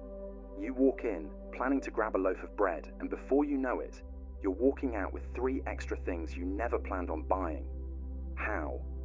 Store layouts are deliberately designed to guide your movements, steering you toward impulse purchases while making you believe you're shopping freely. But the illusion of choice doesn't just exist in retail. It shapes our opinions, beliefs, and even our behaviors. Ever noticed how political debates always boil down to 2 opposing sides? You're told you must pick one or the other, when in reality, the framework of the argument was already set before you got involved. By limiting the choices, the person in control ensures that no matter which option you pick, the outcome still serves their agenda. Marketers use this trick constantly. A company might offer 3 pricing tiers for a product: one cheap, one expensive, and one just right in the middle. Most people choose the middle option, thinking they've made a rational decision. But that middle price point was strategically placed to push you toward it. You were never really choosing freely. You were being nudged in a specific direction. This concept is even more sinister when it's used in personal relationships. Ever had someone say, "You can either do this my way or we can end things"? That's not a real choice. That's control disguised as compromise. It forces you to accept a limited set of options, making you feel like you had agency when in reality, you were trapped from the start. The illusion of choice thrives on the assumption that having some options equals true freedom. But real freedom isn't just picking from a list. It's questioning who made the list in the first place. The scariest part? The best manipulators don't need to take away your choices. They just need to make you believe you had control all along. Anchoring bias exploitation. How much would you pay for a cup of coffee? $10? $5? $1? Whatever number popped into your head first, chances are it wasn't completely random. It was anchored to something. Maybe the price of coffee at your favorite cafe, maybe a ridiculous $10 figure I just mentioned. But what if I told you that your perception of value, fairness, and even reality itself can be hijacked by a simple trick known as anchoring bias? And the worst part, you'd never even notice it happening. Let's look at a classic example. Imagine you walk into a store and you see a high-end watch marked at $10,000. That's absurdly expensive, right? But right next to it, there's another watch for $2,000. Suddenly, it doesn't seem so bad. Why? Because your brain just got anchored to the first higher price. Even if you weren't planning to buy anything, the comparison makes the second option feel reasonable, when in reality, it's still overpriced. This trick isn't just used in sales, it's everywhere. Ever noticed how restaurants have one or two ridiculously expensive dishes on the menu? Those aren't meant to be bestsellers. They exist solely to make everything else seem affordable. Marketers, salespeople, even politicians, all use anchoring to subtly control how you perceive information. But it gets even darker. Anchoring isn't just about money. It can manipulate beliefs, emotions, and decisions. Imagine you're negotiating for a job salary. The company starts by suggesting a figure that's far below what you expected. You push back, and they generously raise the offer a little. Now, instead of negotiating based on what you deserve, you're negotiating based on the lowball number they planted in your head. And here's where it gets really disturbing. Anchoring is often used to distort reality itself. Let's say a news report tells you that crime in your city has increased by 300%, but they don't tell you what the baseline was. Maybe there was only one case last year, and now there are 4. But by anchoring you to that big percentage, they make the change seem terrifying. Your perception of safety, of urgency, even of what needs to be done, all of it shifts just because of a single, carefully placed number. Now think about personal relationships. Have you ever been in a conversation where someone subtly set a standard, maybe about what's normal in a relationship, how much effort someone should put in, or what's considered too sensitive to be upset about? That's anchoring too. A manipulator might start with an extreme statement, like, "You're overreacting. This is completely fine." Even if you push back, your mind starts adjusting to that as the baseline. Over time, what once felt unacceptable becomes the new normal. The terrifying truth?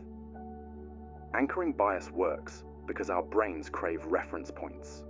We don't judge things in isolation. We compare them to the first number, idea, or emotion we encounter. And once that anchor is set, breaking free from it is almost impossible. The best manipulators don't need to control all your choices, just the first one. Because once that anchor is in place, the rest of your decisions will fall exactly where they want them to. Framing affects manipulation. Let's say you walk into a store and see a sign that says 90% fat-free yogurt. Sounds pretty healthy, right? But right next to it, another brand says contains 10% fat. Suddenly that second one doesn't seem so great, even though it's literally the same thing. This is the framing effect, a psychological trick that doesn't change the facts, just how they're presented. And believe it or not, this simple shift in wording is enough to alter your entire decision-making process. Now, you might be thinking, okay, so what? That's just marketing. But framing is far more dangerous than making you pick a certain yogurt. It's used to shape political opinions, control public perception, and even manipulate your emotions without you realizing it. Here's a classic example. Imagine a new policy is proposed to combat a deadly disease. If people are told, this policy will save 200 lives, they're much more likely to support it than if they're told, this policy will let 400 people die. Even though both statements are mathematically identical, One just highlights saving lives, while the other highlights losing them. But framing doesn't just work with numbers, it works with morality. Let's take a controversial issue. Call one group pro-life and the other pro-choice. Notice how both sides are framed in a way that makes them sound positive. No one wants to be called anti-life or anti-choice. The way something is framed can instantly make it feel right or wrong, even before you hear the details. And that's where it gets really dangerous. Framing can be used to control narratives in ways that shape reality itself. Imagine two headlines about the same event. Protesters demand justice in the streets. Rioting mobs wreak havoc in the city. Same situation, completely different emotional reaction. If you read one, you'll sympathize with the cause. If you read the other, you'll fear the chaos. And yet, both could be describing the exact same group of people. This is how media, governments, and even corporations push agendas without ever needing to lie. They don't have to change the truth. They just have to present it in a way that makes you feel a certain way.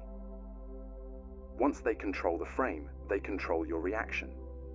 And it gets even darker in personal relationships. Ever had someone apologize by saying, "I'm sorry you feel that way," instead of, "I'm sorry for what I did"? That's framing. It subtly shifts the blame onto you for reacting, rather than them for doing something wrong. Or imagine a toxic partner saying, "I'm just trying to help," instead of, "I'm trying to control you." The same action, but one frame makes them the savior, the other makes them the villain. Once a frame is set, it's almost impossible to break out of. If you're introduced to a person as trouble, every action they take will be seen through that lens. If a company convinces you their product is a luxury item, you'll justify paying more, even if the quality is the same as a cheaper alternative. Framing doesn't manipulate facts, it manipulates perspective. And when someone controls the way you see the world, they don't need to force you to act a certain way. You'll do it willingly. Confirmation bias reinforcement. Imagine two people watching the same news story. One believes the government is corrupt, the other thinks it's doing a great job. They both walk away from the broadcast feeling more convinced than ever that they're right. How? Because they only paid attention to the parts that supported what they already believed. That's confirmation bias, the brain's built-in filter that makes us see only what we want to see, while ignoring everything else. And here's the dark part. Once someone understands how this works, they can use it to trap you inside your own beliefs. One of the most infamous examples, cults. They don't try to convince new recruits that everything they say is true. Instead, they just subtly reinforce ideas that recruits already suspect. If someone is disillusioned with society, the cult doesn't argue with them. It amplifies that frustration, feeding them only the information that makes them angrier at the outside world. Eventually, they stop questioning and only accept ideas that confirm what the cult wants them to believe. The same principle is used in politics. Ever wonder why people get sucked into echo chambers? It's because reinforcing confirmation bias is more powerful than changing someone's mind. Social media algorithms are built on this. If you click on an article that aligns with your opinion, your feed floods with more of the same, reinforcing your views over and over. Over time, it creates the illusion that everyone agrees with you, because anything that contradicts your beliefs is filtered out before you even see it. And it doesn't stop at politics or cults. It's everywhere. Think about conspiracy theories. Once someone believes the Earth is flat, any evidence proving them wrong is dismissed as a cover-up. The more you try to argue, the deeper they dig into their belief, because their brain is actively rejecting anything that challenges it. Marketers and scammers know how to exploit this too. They don't sell you a product by convincing you it works. Instead, they find people who already suspect it works and give them proof that confirms their suspicions. Testimonials, selective data, and emotionally charged language make sure you focus on only the positive results, ignoring anything that contradicts them. Even in everyday relationships, This trick is used to manipulate people. A toxic partner doesn't try to convince you that they're perfect. Instead, they feed into your existing fears, whether it's self-doubt, abandonment issues, or insecurity. They make sure that any situation can be twisted to confirm what you already fear. See, everyone leaves you in the end. Over time, this erodes your ability to see reality clearly because your brain starts filtering out anything that contradicts those fears.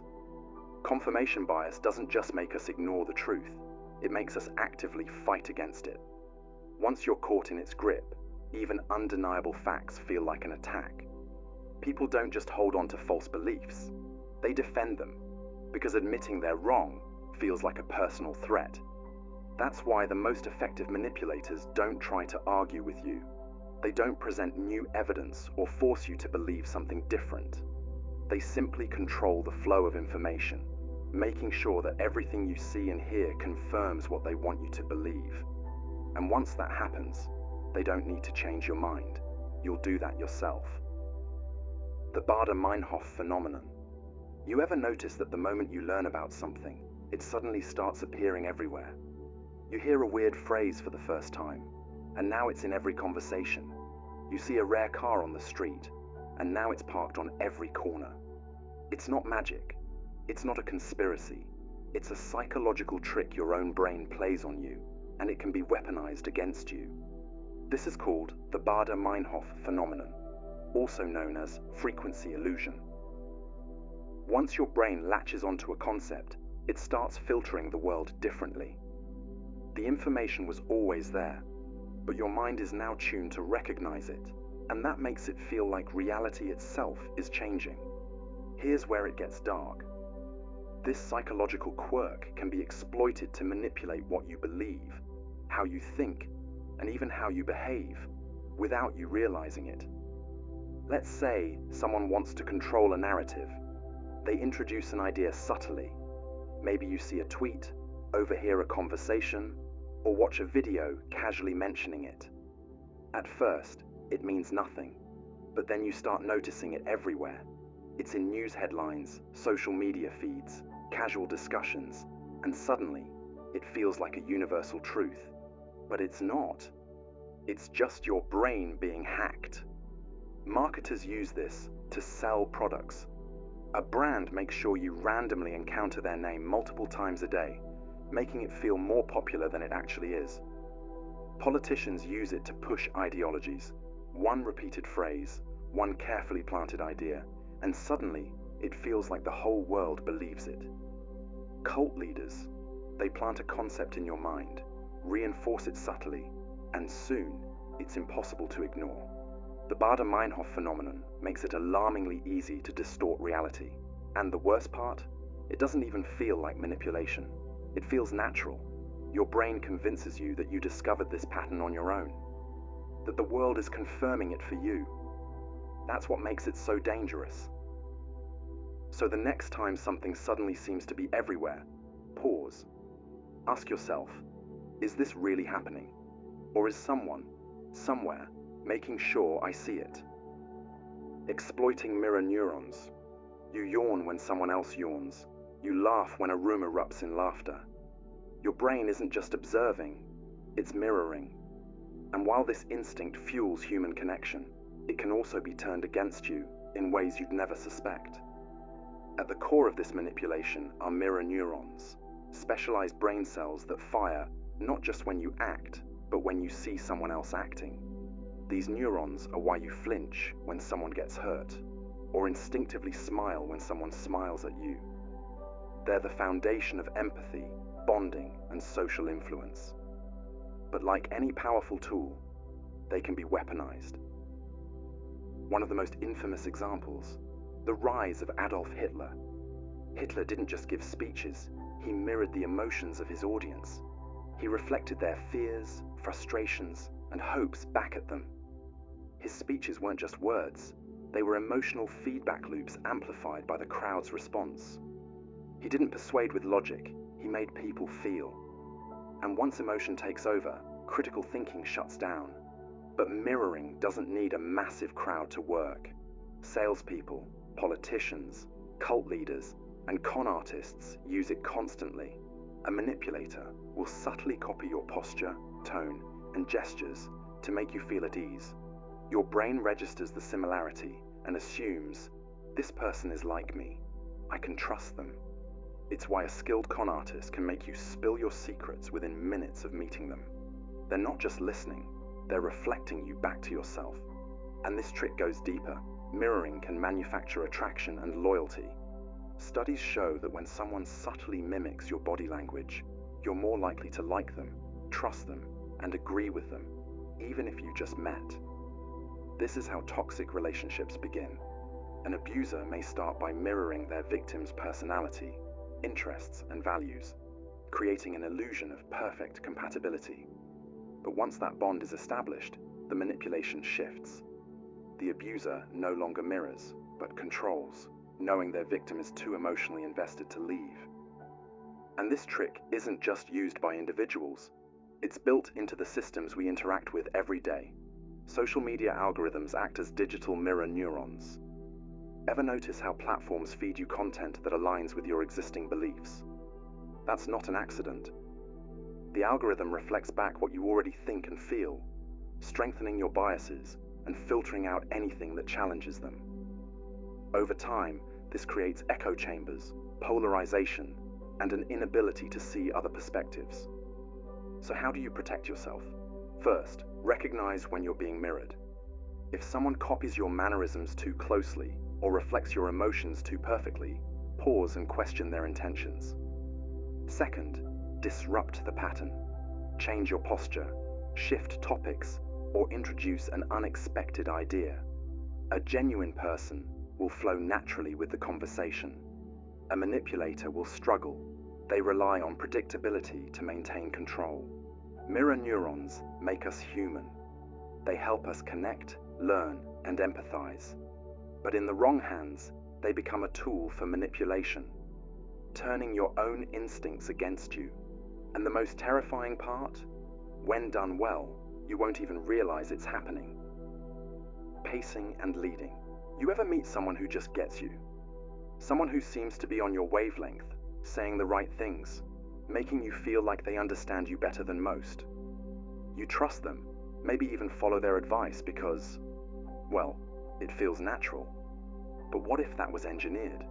What if they weren't just understanding you, but leading you, without you even realizing it? This is called pacing and leading, a psychological technique used in persuasion, manipulation, and even mind control. It works by first matching the person's thoughts, emotions, or behaviors, pacing them, before subtly shifting them toward a desired outcome. Done correctly, it makes people agree, comply, or follow without resistance. Ever noticed how cult leaders, con artists, or even politicians start by mirroring the frustrations of their audience? I know how you feel. You're tired, you've been ignored, you've been mistreated. That's pacing, acknowledging and aligning with the target's current reality. And once trust is established, they begin to lead. And that's why you need to listen to me. I have the solution. Follow me. It's used in everyday life too. Salespeople pace by repeating your concerns before guiding you toward a purchase. Interrogators gain compliance by mirroring body language, speech, and emotional state before steering responses. Even in relationships, someone might first agree with your feelings, making you feel safe, before shaping your choices. And here's what makes it dangerous. It feels natural. The manipulation isn't forced, it's welcomed. You think you're making decisions, but in reality, your choices have been pre-scripted, introduced so smoothly that by the time you realize what's happening, you're already 2 steps ahead on a path you never chose. Neuro-Linguistic Programming. Ever had a conversation where someone seemed to be guiding your thoughts without you even realizing it? Where, before you knew it, you were agreeing, nodding along, and feeling strangely compelled to trust their perspective? That wasn't an accident. That was a technique. Neuro-Linguistic Programming, or NLP, a set of psychological tricks so subtle, so effective, that entire industries have been built on them. At its core, NLP is about influencing people's thoughts, emotions, and behaviors through language and subconscious cues. It works by detecting patterns in speech, body language, and mental associations, then subtly steering them toward a desired conclusion. Used ethically, it's marketed as a way to improve communication, confidence, and persuasion. Used maliciously, it can be a tool for manipulation, deception, and even control. One of the most well-known examples, the embedded command, a hypnotic technique where a request is disguised within a casual sentence. Instead of directly telling someone, "You should trust me," an NLP practitioner might say, "You might not even realize it yet, but you're starting to trust what I'm saying." The suggestion is planted. The mind processes it without resistance. Another tactic, mirroring. When someone subtly mimics your posture, speech patterns, and energy level, your brain interprets it as familiarity. You instinctively trust them without even knowing why. Cult leaders use it to build deep rapport. High-pressure salespeople use it to lower your defenses. It's why you sometimes feel connected to someone you've only just met. But the most chilling NLP trick is anchoring, associating an emotion with a specific word, gesture, or stimulus. If a manipulator repeatedly makes you feel safe whenever they use a certain phrase, your brain links that feeling to them. Later, even when they're being deceptive, that same phrase triggers trust. The real danger of NLP isn't just that it works, it's that you won't even know it's happening. Subliminal messaging, you think you're in control of your thoughts, your choices, your beliefs. But what if I told you that right now, as you listen to this, there are messages being planted in your mind? Messages you'll never consciously register, but will still influence your decisions? Subliminal messaging isn't science fiction. It's real, it's powerful, and it's been used for decades to manipulate people without them ever realizing it. The most infamous example? The 1957 Coca-Cola experiment. A market researcher named James Vickery claimed he had flashed the words "drink Coca-Cola" and "eat popcorn" on a movie screen for just a fraction of a second, too fast for conscious awareness, but just enough for the subconscious to absorb it. He later reported that concession sales skyrocketed. The world panicked. People feared they were being hypnotized into buying things against their will. While Vickery later admitted to falsifying the results, the concept itself wasn't a lie. In fact, advertising agencies, political campaigns, and even intelligence agencies have since experimented with subliminal techniques because they work. At its core, subliminal messaging is about bypassing critical thinking. The conscious mind filters information, but the subconscious mind absorbs everything. When an image, phrase, or idea is subtly repeated, it embeds itself into your mind without resistance. Later, when you're making a decision, you'll feel a strange, unexplained pull toward a certain choice because it has been implanted in your thoughts. One way this is used: hidden imagery in advertisements. Fast food brands have been caught placing visual triggers, suggestive shapes, familiar symbols, even hidden words, to make their food look more appealing. Political campaigns use color psychology and background music to create emotions that subtly sway opinions. Even social media algorithms play a role, nudging people towards certain viewpoints by subtly reinforcing what they want you to see. But it gets worse. Subliminal messaging isn't just visual, it's auditory too. Certain sounds, embedded at barely perceptible levels in music or commercials, can trigger specific emotional responses. Some studies suggest that low-frequency sounds can induce unease, while higher frequencies can create a sense of urgency or excitement. Have you ever walked into a store and suddenly felt compelled to shop longer? That could be carefully designed background music manipulating your brain into staying, browsing, and buying. And then there's priming. You see something subtle, an image, a phrase, a color, without realizing its impact. Later, when you encounter a related situation, your brain fills in the gaps and nudges you toward the outcome it's been preconditioned to expect. Casinos do this all the time. Bright flashing lights, The constant sound of slot machines winning, no clocks, no windows. It's all engineered to make you lose track of time and keep spending. Perhaps the darkest part of subliminal messaging is how seamlessly it integrates into everyday life. News outlets use subtle word choices to shape narratives. Social media platforms carefully curate your feed to reinforce your beliefs. Even in relationships, people can use subliminal reinforcement to manipulate their partners, gradually altering their perception of reality. So, the question is, how much of your thinking is actually yours? How many choices have you made that were subtly engineered without you even realizing it? The most unsettling part about subliminal messaging isn't that it exists, it's that you may never truly know when it's working on you. Priming effects. You walk into a store and soft classical music is playing. You feel a little more refined, maybe a bit more willing to splurge. Later, you're at a restaurant and the menu has elegant cursive font. Suddenly, the higher-priced dishes seem more appealing. You think you're making decisions freely, but in reality, you've been primed. Priming is one of the most subtle, yet powerful psychological tricks. It's the process of implanting an idea into your mind without you realizing it, making you more likely to think, feel, or act in a certain way. It doesn't require force, persuasion, or even awareness. It's a whisper to your subconscious, guiding your decisions before you even know you're making them.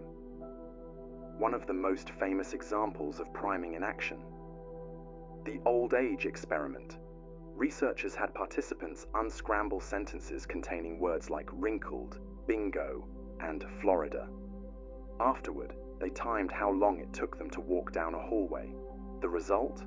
Those exposed to age-related words walked significantly slower, without realizing why. Their minds had been primed to feel older, and their bodies responded accordingly. This trick is everywhere. Supermarkets place fresh flowers near the entrance to make you associate the store with freshness and quality. Political ads repeat the same phrases over and over until they become familiar, and therefore more believable. Job interviewers are influenced by words they saw earlier in the day. If they read about failure, they might judge a candidate more harshly. Priming works because the brain loves patterns. It's constantly looking for connections, even when none exist. If you hear the word yellow, you'll recognize banana faster than if you heard an unrelated word. If you see a brand logo frequently enough, you start to feel like you trust it, even if you've never bought their product. But here's where it gets darker. Priming isn't just about nudging choices. It can be used to control narratives and perceptions. News headlines carefully choose words to set the tone of a story before you even read the details. A crime report using youth instead of gang makes the event feel different. A company calling layoffs right-sizing makes job losses sound like a strategic move rather than a failure. And it gets worse. In legal cases, a single priming word can sway a jury. When witnesses are asked, how fast was the car going when it smashed into the other? They estimate higher speeds than if asked, how fast was it going when it bumped into the other? One word, smashed, was enough to distort their memory. Social media feeds priming effects constantly. Every like, every suggested post, every trending topic. It's all shaping how you think before you even form your own opinion. Even a simple change in font or color can influence emotions. Studies show that people primed with the color red tend to perform worse on tests, likely because red is unconsciously linked to danger and correction. The most dangerous part, once primed, you rarely question it. If you're primed to see someone as untrustworthy, you'll interpret everything they do through that lens. If you're primed to expect a bad experience, you'll find reasons to confirm it. Priming doesn't just influence one moment, it reshapes how you filter reality. So ask yourself, how many of your thoughts are truly yours? And more importantly, how many of them were planted before you even realized it? Suggestive language and hypnosis. Have you ever been in a conversation where someone subtly led you to a decision, one you thought was entirely your own? Maybe you walked into a store, and before you knew it, you were convinced to buy something you didn't even need. You probably thought it was your own choice, but what if it wasn't? What if a few carefully chosen words could bypass your critical thinking and plant a decision in your mind before you even realize it? That's the power of suggestive language and hypnosis. A method so subtle, yet so effective, that it has been used to influence everything from courtroom testimonies to political speeches. It's not about swinging pocket watches or making people cluck like chickens. It's about shaping perception without resistance. Take the infamous 1970s case of the Lost in the Mall experiment. A psychologist named Elizabeth Loftus wanted to test how easily people's memories could be manipulated. She told participants a fake childhood story about being lost in a shopping mall, crying, and finally being rescued by a kind stranger. The catch? This never actually happened. Yet, many participants remembered the event in vivid detail. Their minds filled in the gaps, creating a false reality just because someone suggested it. That's the terrifying part of suggestive language. It doesn't need to be true to be effective. It just needs to be framed in a way that your brain accepts it as truth.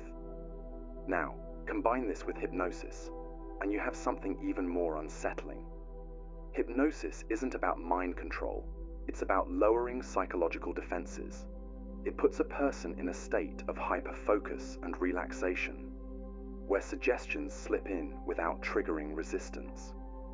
In this state, someone can be guided to believe, feel, or even remember things that never actually happened.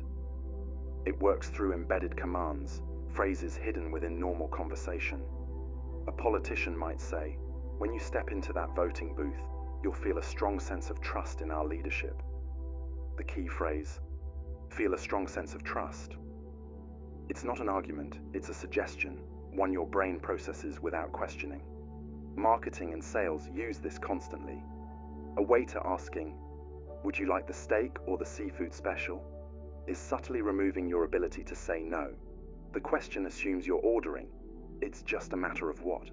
And then there's the yes ladder technique. Small agreements prime people for larger ones. A classic car salesman trick. Start with minor commitments. "This is a nice car, isn't it? Wouldn't it be great to drive something this reliable? You'd probably love how smooth the handling feels, right?" Each small yes makes the next one feel natural. By the time the contract is in front of you, your brain is wired to agree. But here's where it gets even darker. Suggestive language can be used to alter memories, behaviors, and even identities. Cult leaders, con artists, and even interrogators use these techniques to shape narratives. Frame a question the right way, and you can change someone's reality. Police interrogations have led to false confessions using suggestive language. A suspect repeatedly told, "You don't remember it now, but memory comes back in pieces," may start doubting their own innocence.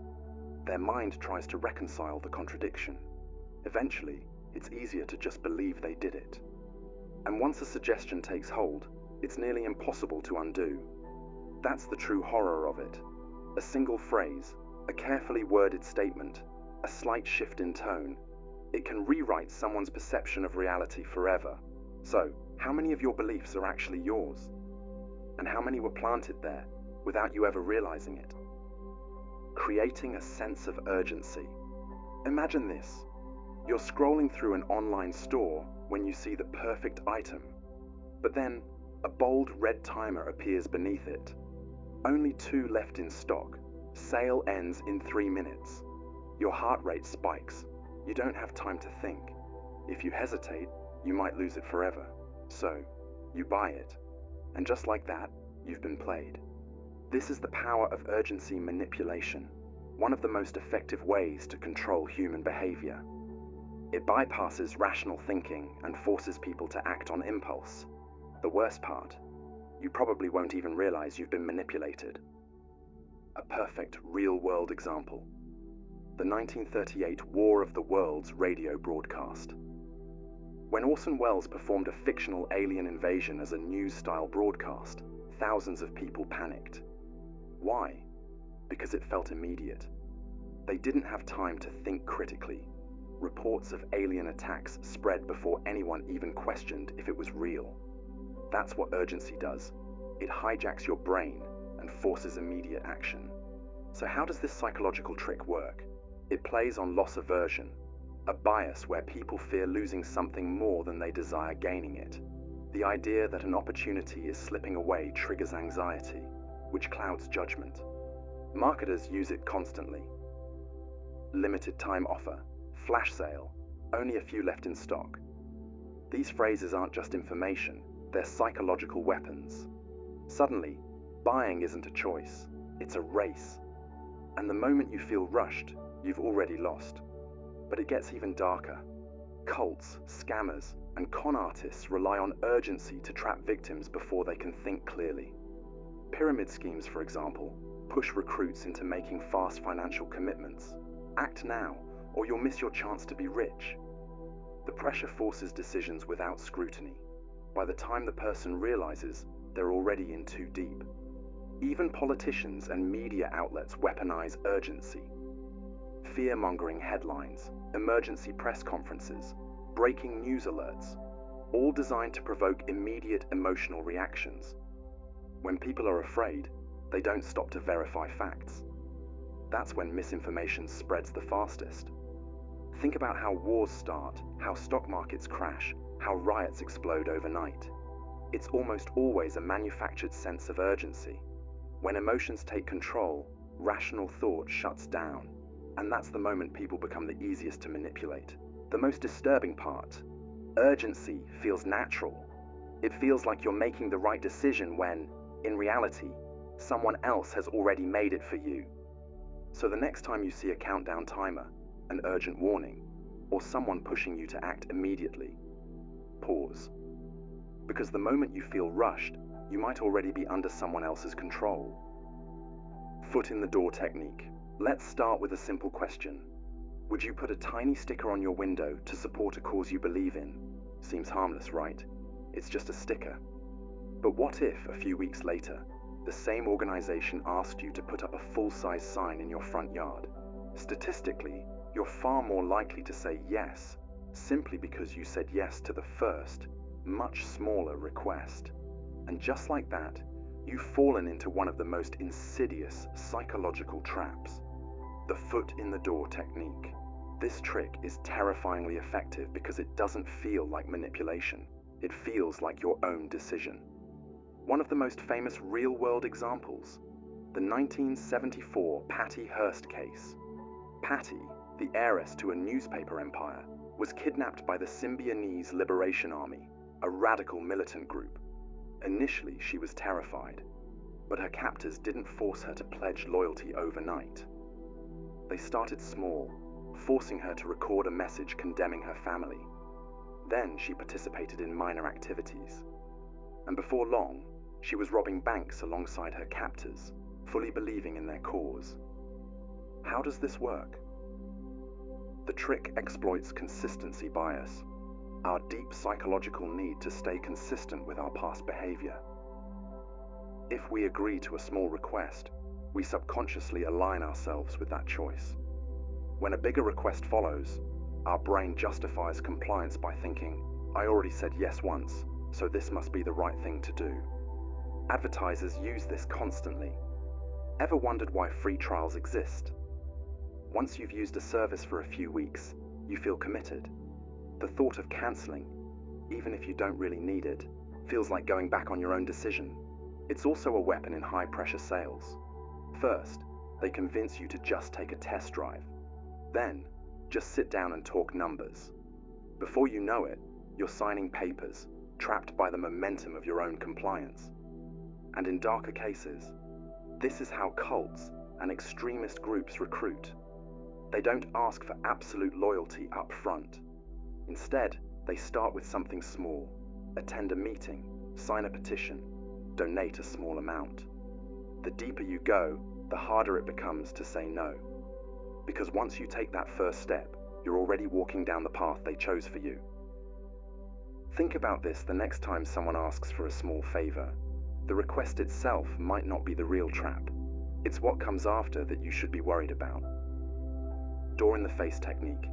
Let's say a charity worker approaches you on the street and asks, "Would you be willing to donate $500 to help struggling families?" That's a big ask. You probably hesitate, feel a little awkward, and then say no. But then they follow up with, "Okay, totally understandable. How about just $20? That second request suddenly feels so much smaller, more reasonable, and without realizing it, you reach into your pocket and hand over the cash. You just fell for one of the most powerful compliance techniques in psychology, the door-in-the-face technique. This trick works because of something deeply embedded in human psychology: reciprocal concessions. When someone lowers their demand after an initial rejection, we feel pressured to meet them halfway. It's as if we now owe them something, just because they made a compromise. It's been tested in countless studies. In one famous experiment, researchers first asked students to commit to volunteering 2 hours a week for 2 years at a juvenile detention center. Every single person declined. But then, they immediately followed up with a much smaller request. "Okay, would you at least be willing to chaperone a group of kids on a one-day trip to the zoo?" 3 times as many students agreed to the second request compared to when it was asked outright. Why? Because after saying no to the extreme request, the smaller one felt like an easy favor in comparison. And this technique is everywhere. Think about negotiations. A salesperson might start with an outrageous price, only to generously bring it down to a number they wanted all along, making you feel like you scored a deal. It's also a favorite tactic in law enforcement and interrogation techniques. A detective might push a suspect with an extreme accusation, maybe even falsely implying a life-ruining punishment, only to then offer a much lesser charge if they confess. Faced with the horrifying first option, the second one feels like an escape. But in reality, it's a trap. On a darker scale, this is how manipulative people and organizations operate. Cults, high control groups, and even abusive relationships exploit this principle to break people down. First, they demand absolute obedience or extreme sacrifice, something impossible. But when they relent and ask for just a little loyalty, just a small compromise, it suddenly feels manageable. And just like that, you're in. Because the real trick isn't about getting what they ask for, it's about making you feel like saying yes was your idea. Lowballing. You walk into a car dealership excited to buy your first car. The salesperson greets you with a warm smile and says, "Good news. We have a special deal today.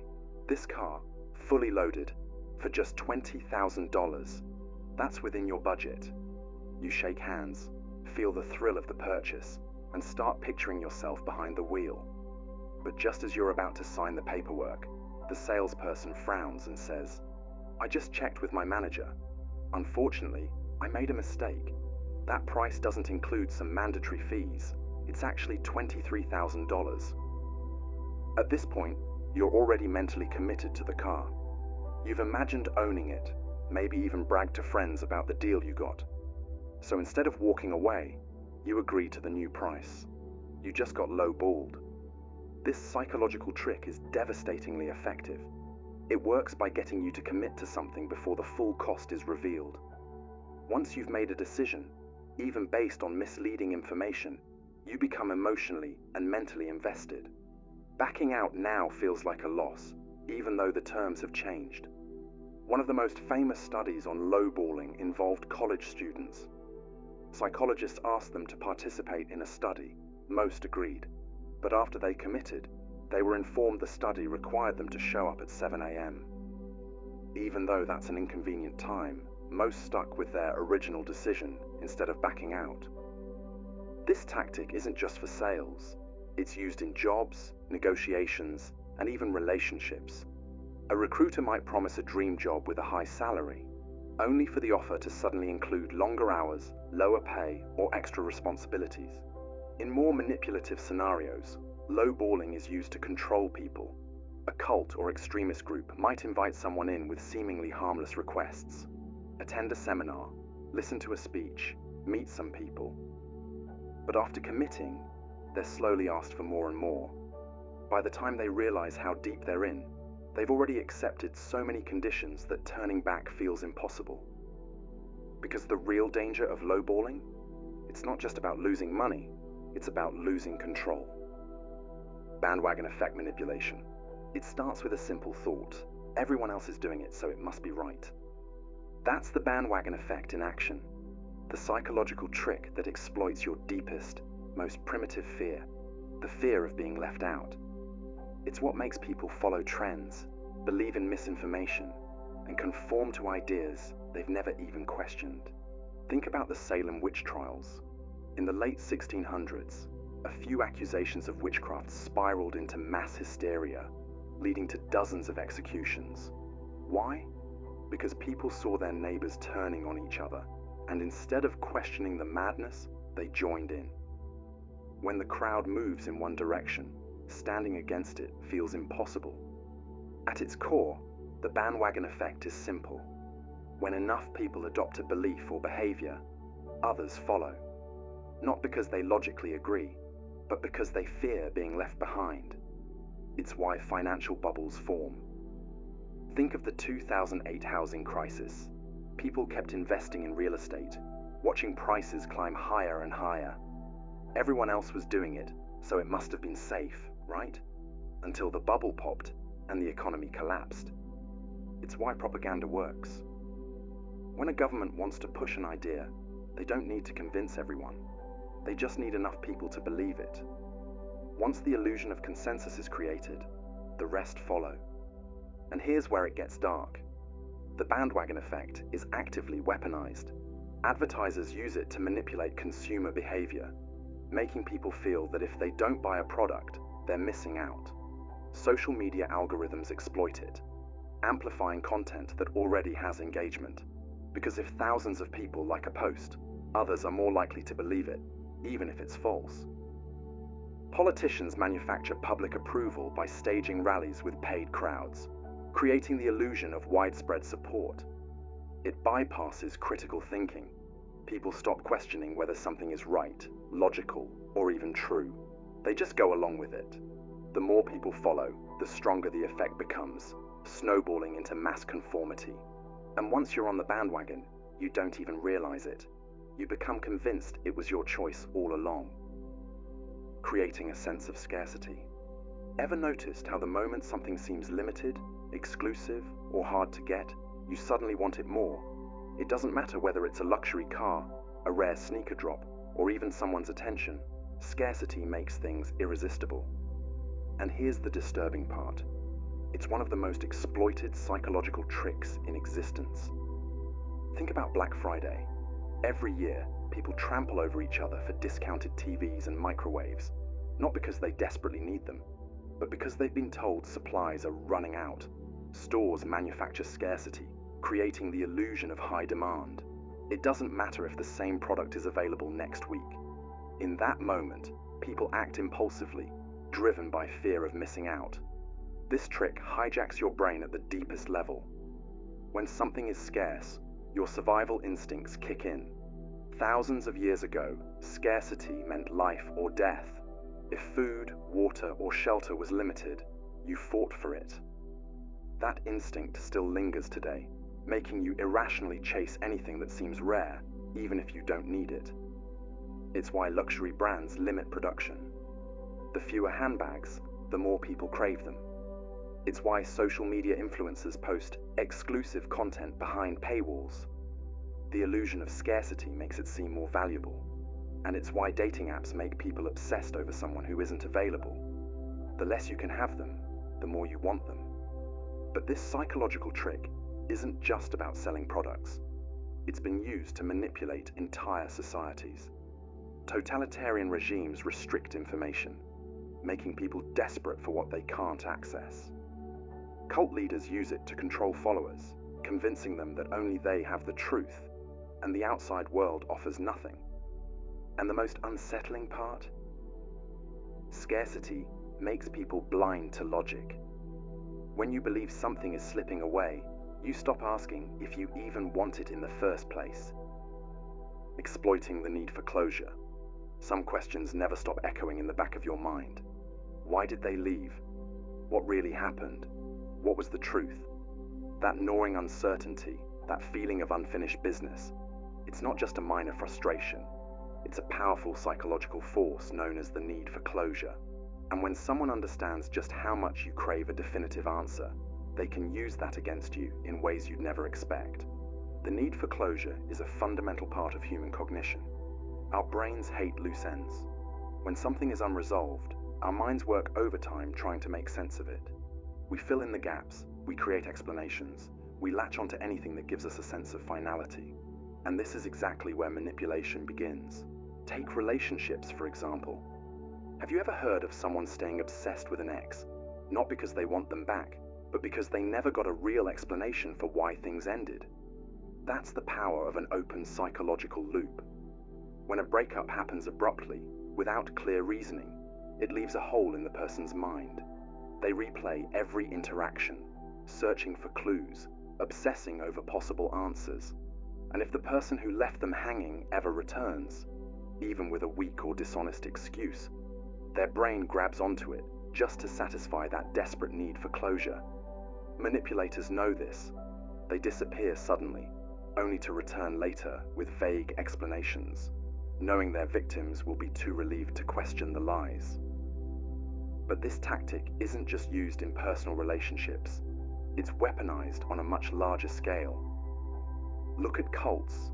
One of the most effective ways cult leaders keep their followers under control is by dangling half-revealed secrets.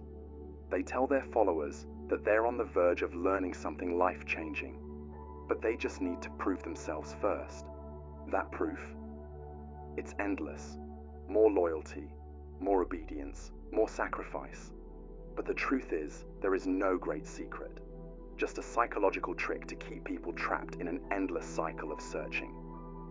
Even in politics, the need for closure is one of the most powerful tools of mass persuasion. Political propaganda often thrives on ambiguity. A politician might claim, "There's something they're not telling you," or "The real story is out there if you look hard enough." They don't provide facts, just enough uncertainty to make people start filling in the blanks themselves. And here's the dark part. When people are forced to create their own explanations, they tend to believe them more strongly than actual facts. Marketers also use this trick every single day.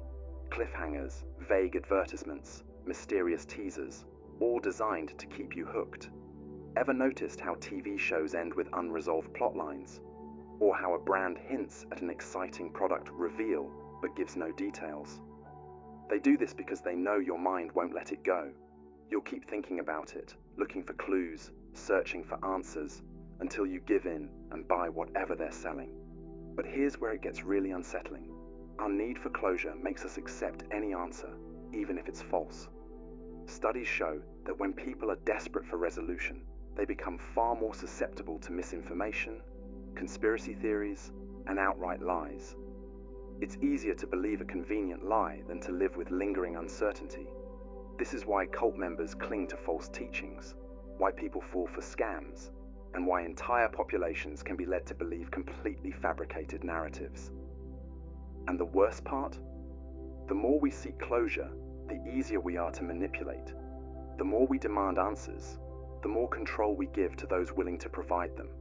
Because in the end, whoever controls the answers controls the mind. Micromanipulation. Imagine this. You're in a conversation. Everything feels normal, but after a few minutes, your thoughts shift. You start questioning your choices, feeling guilty for things you never second-guessed before. The person across from you never raised their voice, never made a direct demand. And yet, somehow, they've nudged your mind in a completely different direction, without you even realizing it. This is micro-manipulation, the subtle, almost imperceptible tactics that control people's decisions, beliefs, and behaviors without them noticing. Unlike obvious coercion or deception, micro-manipulation works like slow poison. Drip by drip, small adjustments that push you exactly where they want you. Take the foot in the door tactic, a classic in sales and persuasion. A company might first ask you to sign a harmless petition, something that aligns with your values. Then, days later, they come back asking for a donation. Because you've already said yes once, your brain leans toward consistency. You don't realize it, but that tiny first agreement was a setup, conditioning you to comply with a bigger request later. But micromanipulation isn't just about persuasion, it's about control. In toxic relationships, manipulators use this trick masterfully. Imagine a partner who never outright demands obedience, but instead raises an eyebrow, sighs at the right moment, or gives a subtle pause before responding. Over time, these tiny cues make you adjust your behavior to avoid their disapproval, even if they never explicitly asked you to change. Workplace environments can be just as dangerous. Ever had a boss who casually mentioned how another employee stayed late to finish a project? They never directly told you to work extra hours, but suddenly you feel obligated. This is how micromanipulation works, planting ideas without stating them outright. And then there's social conditioning. Micromanipulation is used on a massive scale in politics, advertising, and media. Consider how brands create artificial exclusivity. Only 5 left in stock, or this deal won't last. They're subtly influencing urgency, making you act without thinking. It's not manipulation in the way you expect, it's worse, because you still think you're making the choice yourself. One of the darkest applications of micromanipulation is in gaslighting. A manipulator doesn't need to outright call you crazy, they just need to question your memory, reframe the narrative, and downplay events subtly enough to make you doubt yourself. They might say, "I don't think I ever said that. Are you sure you're remembering correctly?" It sounds innocent enough, but over time, it erodes confidence, making the victim more pliable, more dependent. This is why micromanipulation is so terrifying. It doesn't look like manipulation at all. It feels like your own thoughts, your own decisions, your own reasoning. It works through gestures, phrasing, timing, and tone, all carefully calibrated to steer you in a specific direction. And the worst part, once someone masters micromanipulation, they can make you believe that their ideas were yours all along. The Zeigarnik Effect. You ever notice how an unfinished task lingers in your mind like an itch you can't scratch? A song that cuts off before the final chorus, a movie that stops just before the climax. It's unbearable. Your brain refuses to let it go. That's the Zeigarnik Effect, and it's one of the most sinister psychological tricks ever discovered. Now, imagine if someone weaponized that feeling. If they deliberately left things unresolved just to keep you hooked, anxious, and desperate for closure. This isn't just a psychological quirk. It's a tool of manipulation used everywhere from marketing to mind control. The effect is named after Bluma Zeigarnik, a Soviet psychologist who discovered something strange while observing waiters in a cafe. They could remember every detail of unpaid orders, but immediately forgot them once the bill was settled. In other words, the brain prioritizes unfinished business. Loose ends demand attention. Advertisers exploit this mercilessly. Think about cliffhangers in TV shows. Why does every episode end right when things get interesting? Because the brain hates incompleteness. It fixates on what's left unfinished, making you obsessively crave resolution. That's why people binge watch entire seasons. It's not just entertainment, it's a psychological trap. But the real darkness lies in how the Zeigarnik Effect is used to control people. Cult leaders, manipulative partners, and even interrogators intentionally withhold closure to keep their victims mentally trapped. A toxic boss who keeps dangling a promotion just out of reach. A narcissist who disappears mid-conversation, leaving you desperate for an answer. A political figure who stirs fear, but never provides real solutions. They all rely on the same tactic. Leave the brain hanging, and it will chase the answer indefinitely. And the worst part? Most people never realize it's happening. The Pygmalion Effect. Imagine a teacher walks into a classroom and secretly believes that half the students are geniuses and the other half are average. No one tells the students anything. No special treatment is given. Yet, by the end of the year, the genius students perform dramatically better than the others. Why? Because expectations alone shape their reality. This is the Pygmalion Effect, and when used strategically, it can mold people like clay, without them even realizing it. The name comes from the Greek myth of Pygmalion, a sculptor who fell in love with a statue he created, which then came to life. In psychology, it refers to how beliefs influence behavior. When someone expects greatness from you, you unconsciously rise to meet it. But the reverse is also true. Low expectations create failure before it even begins. A famous real-world example, the Rosenthal and Jacobson experiment in the 1960s. Researchers told teachers that certain students, randomly chosen, were intellectual bloomers, expected to excel. The teachers unknowingly treated these students differently, offering them more encouragement, patience, and subtle signals of belief. By the end of the year, those students actually became smarter, scoring significantly higher on IQ tests. Now think about how dangerous this becomes when manipulated. A controlling boss subtly implies you're incompetent, making you second-guess your abilities until you actually start underperforming. A toxic partner keeps telling you you're lucky to have them, eroding your self-worth so you never consider leaving. Even entire social groups can be influenced. If people are constantly told they're inferior, they may start to believe it and act accordingly. The Pygmalion Effect isn't just about belief, it's about how expectations shape destinies. And the most terrifying part? It happens so gradually, you never realize it's controlling you, until it's too late.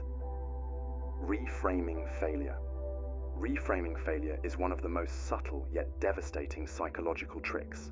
It's a way to manipulate how you perceive your own mistakes, making you feel powerless, incompetent, or even guilty. When failure is framed the right way, it stops being a simple setback and becomes something far worse, proof that you are not enough. And once that idea takes root, it can control every decision you make. Imagine growing up in an environment where every mistake you make isn't just a mistake. It's a sign that you are fundamentally flawed. You didn't just fail a test, you disappointed your parents. You didn't just mess up a project, you embarrassed yourself in front of your boss. Reframing failure is all about shifting the meaning of your mistakes so that they aren't just temporary obstacles, but reflections of who you are as a person. And the more you believe that, the more control someone else has over you. Take the North Korean regime.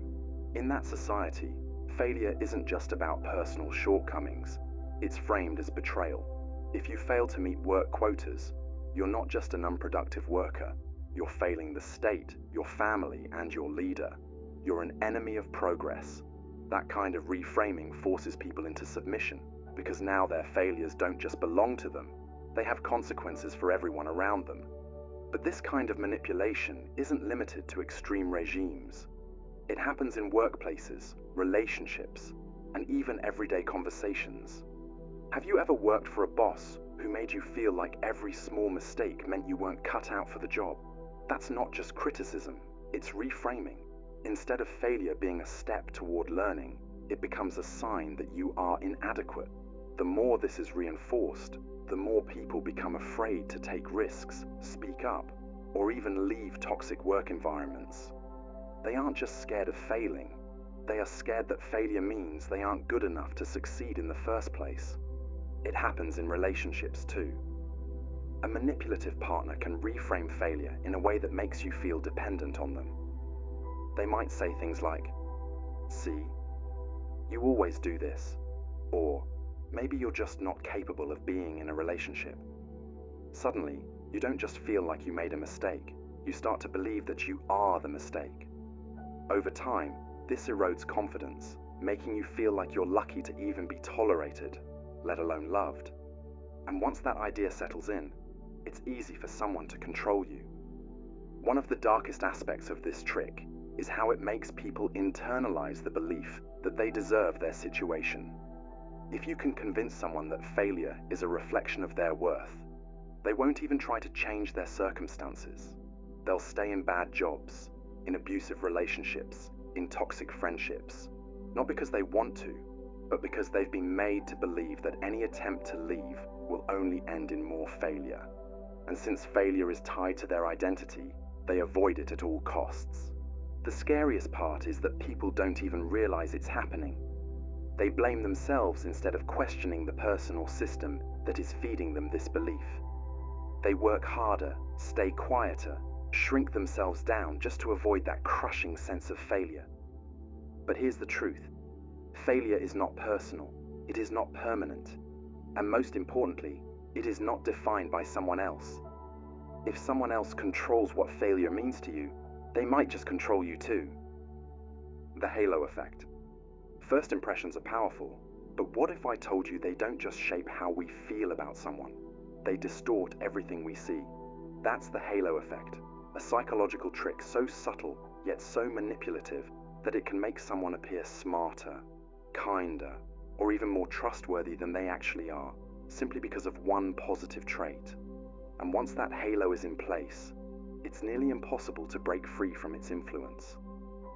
Imagine you're in a courtroom, watching two different defendants on trial for the same crime. One is well-dressed, well-spoken, and carries themselves with confidence. The other looks disheveled, nervous, and avoids eye contact. Without knowing any details of the case, who seems more guilty to you? Studies show that attractive, confident individuals are more likely to be perceived as innocent, while those who appear nervous or less polished are assumed to be guilty, even if the evidence says otherwise. That's the halo effect in action. This trick works because the human brain is wired to take shortcuts.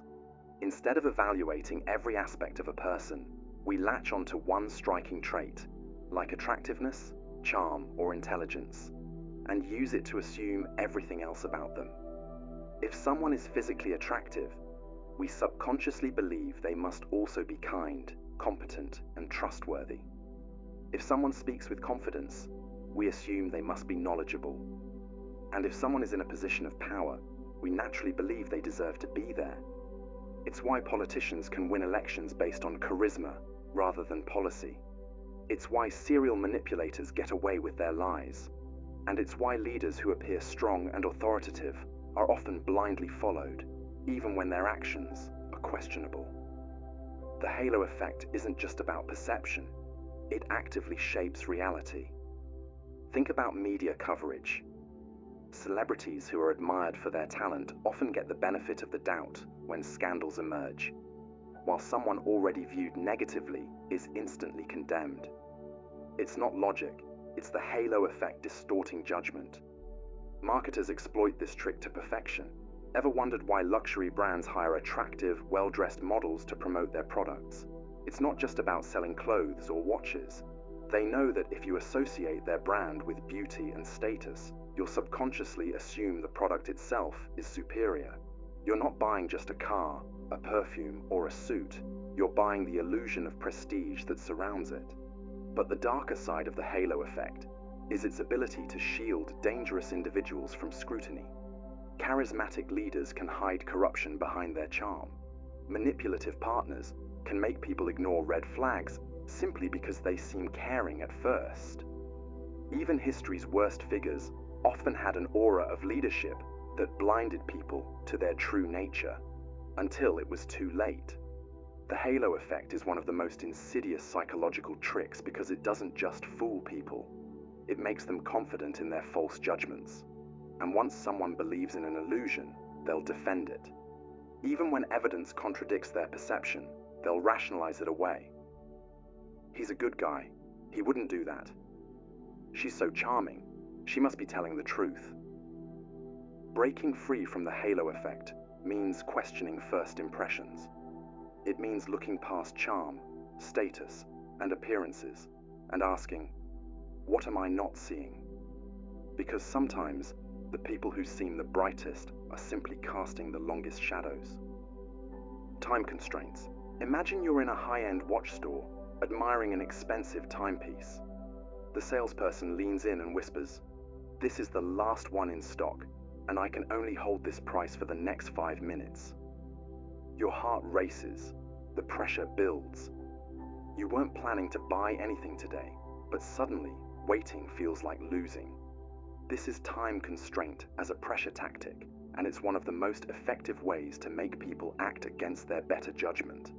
When faced with a ticking clock, rational thinking is the first thing to collapse. The brain processes scarcity as a threat, a fear of missing out, of losing an opportunity that might never come again. In response, the body releases cortisol, spiking stress levels and making quick decisions feel like the only option.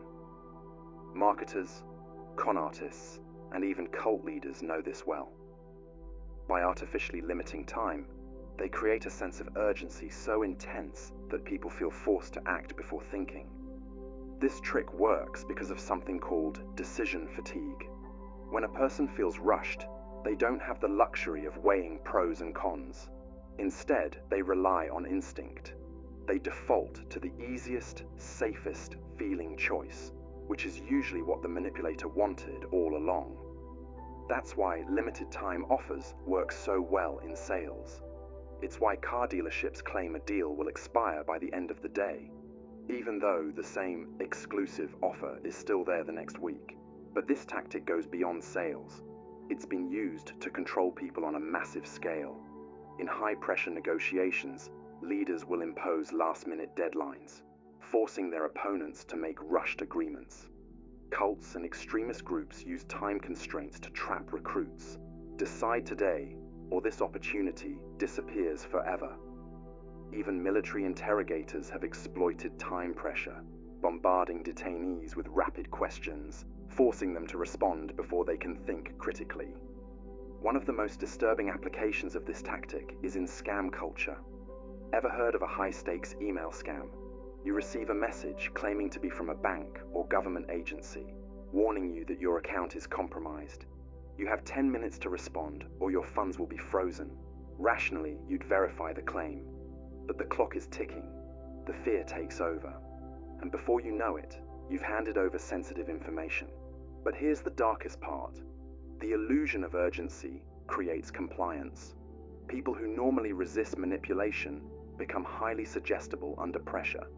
Studies have shown that when individuals believe they're on a time limit, they're far more likely to obey instructions, even if those instructions go against their morals, instincts, or common sense. So how do you resist this trap? The key is pausing. The moment you feel rushed, step back. Recognize that urgency is often manufactured. Ask yourself, is this really my last chance? Or is someone just making me feel like it is? Because the truth is, when someone pressures you to decide right now, it's usually because they don't want you to think at all. The contrast principle. Imagine you walk into a store to buy a new suit. The salesperson greets you with a warm smile and immediately brings out the most expensive option in the store, a designer suit that costs well beyond your budget. You shake your head, saying it's too much. But then, they show you a second suit, still pricey, but significantly cheaper than the first. Suddenly, this second suit seems like a bargain, and you convince yourself it's a great deal. Without realizing it, you've just fallen for the contrast principle, a psychological trick that alters how we perceive value, making things seem better or worse depending on what they are compared to. This principle works because our brains don't evaluate things in isolation. We understand value by comparison. A $100 shirt feels absurdly expensive if you've just been looking at $20 shirts. But if you've just been shown a $500 jacket, that same $100 shirt suddenly feels reasonable. This mental shortcut happens so fast that you don't even realize you're being influenced. It's one of the most effective persuasion tactics in existence. Salespeople, marketers, real estate agents, and even high-pressure negotiators use it constantly. Ever noticed how luxury car dealerships show you the most expensive models first? That's by design. After seeing a car that costs $100,000, a $60,000 car feels like a steal, even if it's still outrageously expensive. The contrast principle exploits your perception, not the actual value of what you're buying. But here's where it gets truly dark. This trick isn't just used in sales. It's used to manipulate behavior, decisions, and even how we judge people. Imagine a company introducing a terrible policy, longer work hours, fewer benefits. Employees revolt, refusing to accept it. Then, management compromises by offering a slightly less awful policy. Suddenly, employees feel relieved and accept the new conditions, even though they're still much worse than before. The trick. The second option was always the intended goal.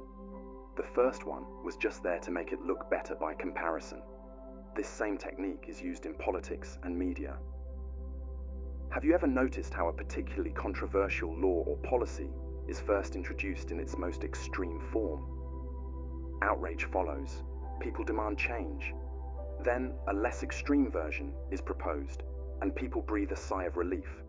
They accept it, not because it's good, but because it looks better in contrast to the worse option. And then there's the manipulation of human relationships. Let's say someone wants you to accept mistreatment or control. They might start by treating you terribly, being overly critical or distant. Then suddenly, they give you a small kindness, a compliment, a gift, a moment of attention. That kindness feels huge in comparison to the prior mistreatment, and suddenly you feel grateful, even loyal. This is textbook emotional manipulation, and it keeps people trapped in toxic relationships or social dynamics they would have rejected outright under normal circumstances. What makes this trick so insidious is that it feels completely natural. Your brain truly believes the second option is better. It doesn't feel like manipulation. And once this principle is in play, escaping it becomes nearly impossible unless you know what's happening. So how do you fight it? The key is absolute awareness. Whenever you're making a decision, ask yourself, am I judging this based on its actual value, or is something else influencing my perception? Because in the end, the real danger of the contrast principle isn't that people use it against you, it's that you might never even realize they did. The Ikea Effect. There's a reason why people hold on to ugly homemade crafts, why parents cherish their child's clumsy school projects, and why assembling a piece of furniture makes it feel more valuable than something ready-made. It's not the quality, it's the effort.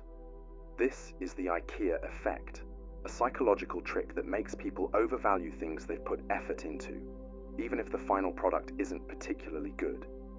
The effect is named after the famous furniture company, Ikea, which sells affordable, flat-pack furniture that customers have to assemble themselves. The brilliance of this model isn't just about saving costs, it's about creating attachment. Studies show that when people build something with their own hands, they place a significantly higher value on it compared to something pre-assembled, even if the two are identical. The act of effort tricks the brain into forming an emotional bond with the object, making people less likely to discard it, return it, or acknowledge its flaws. But this trick isn't limited to furniture. Businesses, cults, and manipulators exploit the Ikea effect in ways that go beyond just making you overvalue a bookshelf. It's used in workplaces when employees are encouraged to contribute ideas that make them feel personally invested in the company's success, despite being underpaid or overworked. It's used in relationships where one person is constantly made to work for the approval of the other, deepening their attachment in a toxic dynamic. It's even used in cult indoctrination, where new members are given difficult or humiliating tasks to complete, increasing their emotional investment and making them less likely to question their beliefs. The Ikea effect is dangerous because it creates a psychological trap. The more effort you pour into something, the harder it becomes to walk away, even when logic says you should. This is why gamblers keep betting after losing money, why people stay in failing relationships long after the love is gone, and why employees remain loyal to toxic companies. The mind convinces itself that because so much work was put in, it must be worth it. And here's the real danger. This effect doesn't just apply to objects and relationships. It can shape entire belief systems, political ideologies, conspiracy theories, even dangerous movements. Once someone has invested time, effort, and personal identity into something, it becomes nearly impossible for them to let go. They'd rather twist reality to protect their belief than admit they wasted their effort on something meaningless. So the next time you feel deeply attached to something, ask yourself, do you truly value it? Or have you just put in too much work to walk away? The decoy effect. The next time you buy something, stop and ask yourself, did you actually choose this, or were you led to it? Because what if I told you that many of your decisions weren't really yours at all, but carefully engineered by an invisible trick known as the decoy effect? This psychological trick is so subtle, so effective, that corporations, advertisers, and even political strategists use it to guide your choices without you ever realizing it. It works by presenting you with 3 options, but one of them isn't really there to be picked. It's just bait to push you toward a specific decision. And once you see it in action, you'll start questioning every choice you've ever made. Let's take a simple example. You walk into a movie theater, and you're given 2 choices: a small popcorn for $3 or a large for $7. Most people might hesitate. $7 seems like a steep jump from 3, but now the theater adds a third option, a medium popcorn for $6.50. Suddenly, $7 for a large doesn't seem so bad anymore. That 50-cent difference makes the large feel like the obvious best deal. You were never meant to pick the medium. It was only there to steer you toward the large. This trick isn't just used in concession stands. You'll find it everywhere. In subscription services, where the best value plan sits comfortably next to an overpriced, intentionally unattractive alternative. In restaurants where menu pricing is designed to make a certain dish look like the best deal. Even in elections, where a strategically placed third-party candidate can pull just enough votes from one side to shift the results. But here's where it gets disturbing. The decoy effect doesn't just shape our purchases. It influences our perceptions of value, quality, and even morality. Have you ever seen a public figure get away with something terrible just because someone else did something worse? That's the decoy effect. By introducing a more extreme alternative, the original choice suddenly feels more acceptable, even if it was never truly a good option. And the worst part? The more decisions you make under the influence of this trick, the more your brain starts to justify them. You convince yourself that you chose the best deal, that your vote was independent, that your moral compass was unshaken. But in reality, you were nudged, manipulated, and guided toward an outcome that was never really your choice to begin with. So the next time you're faced with 3 options, look closer, because one of them might not actually be a choice at all. The placebo effect. They handed you a pill. You swallowed it, and within minutes, the pain started fading. Relief washed over you, your body responding just as expected. But what if I told you that pill was nothing more than sugar, no medicine, no active ingredients, and yet your brain believed it worked, so it did? This is the placebo effect, one of the most unsettling psychological phenomena ever discovered. It proves that belief alone has the power to change the body. And while it might sound like an interesting quirk of human psychology, its implications are far darker than you think. Let's start with a well-known case. In the 1950s, a man named Mr. Right was dying of terminal cancer. His doctor, out of desperation, gave him an injection of what was supposed to be a breakthrough drug. The results were miraculous. His tumors shrank, and he made a full recovery. But here's the twist. The drug was completely ineffective. When Mr. Right later found out, his cancer returned almost instantly, and he died shortly after. This is the power of belief. When the mind is convinced something is working, the body follows. Studies have shown that people given fake painkillers release real endorphins. Placebo surgeries, where doctors pretend to operate, have led to genuine improvements in patients. Even Parkinson's patients have seen symptoms improve, simply because they thought they were receiving medication. And yet, here's where it gets deeply unsettling. This effect can be weaponized. If belief can heal, then it can also harm. This is called the nocebo effect, the dark twin of the placebo effect. Instead of convincing people they're getting better, you convince them they're getting worse. Tell someone a harmless pill will make them sick, and their body will create real symptoms: nausea, pain, even full-blown diseases. This has been used throughout history. In voodoo cultures, shamans have cursed people to death simply by making them believe they were dying. In medical scams, con artists sell completely fake treatments, making people think they're recovering. until it's too late. And in modern pharmaceutical trials, patients sometimes experience serious side effects, not because of the drug, but because their minds expect them. Think about what this means. If belief is strong enough to change your biology, then how many times in your life have you been tricked? How often has your pain, your relief, your sickness, even your recovery, been dictated by expectation rather than reality? And more importantly, who's been shaping those expectations? Loss aversion. They put two choices in front of you. Option A, you gain $100. Option B, you lose $100. Which one feels stronger? If you're like most people, the pain of losing that money hits twice as hard as the joy of gaining it. This is loss aversion, a psychological trick that makes you fear losing far more than you desire winning. And this fear, it controls more of your decisions than you realize. Think about casinos.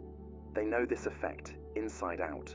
When you start winning, they flood you with flashing lights and celebratory sounds, conditioning your brain to crave more. But when you lose, they don't make a big deal out of it. No alarms, no dramatic music, just silence. Why? Because they know you're already in psychological pain.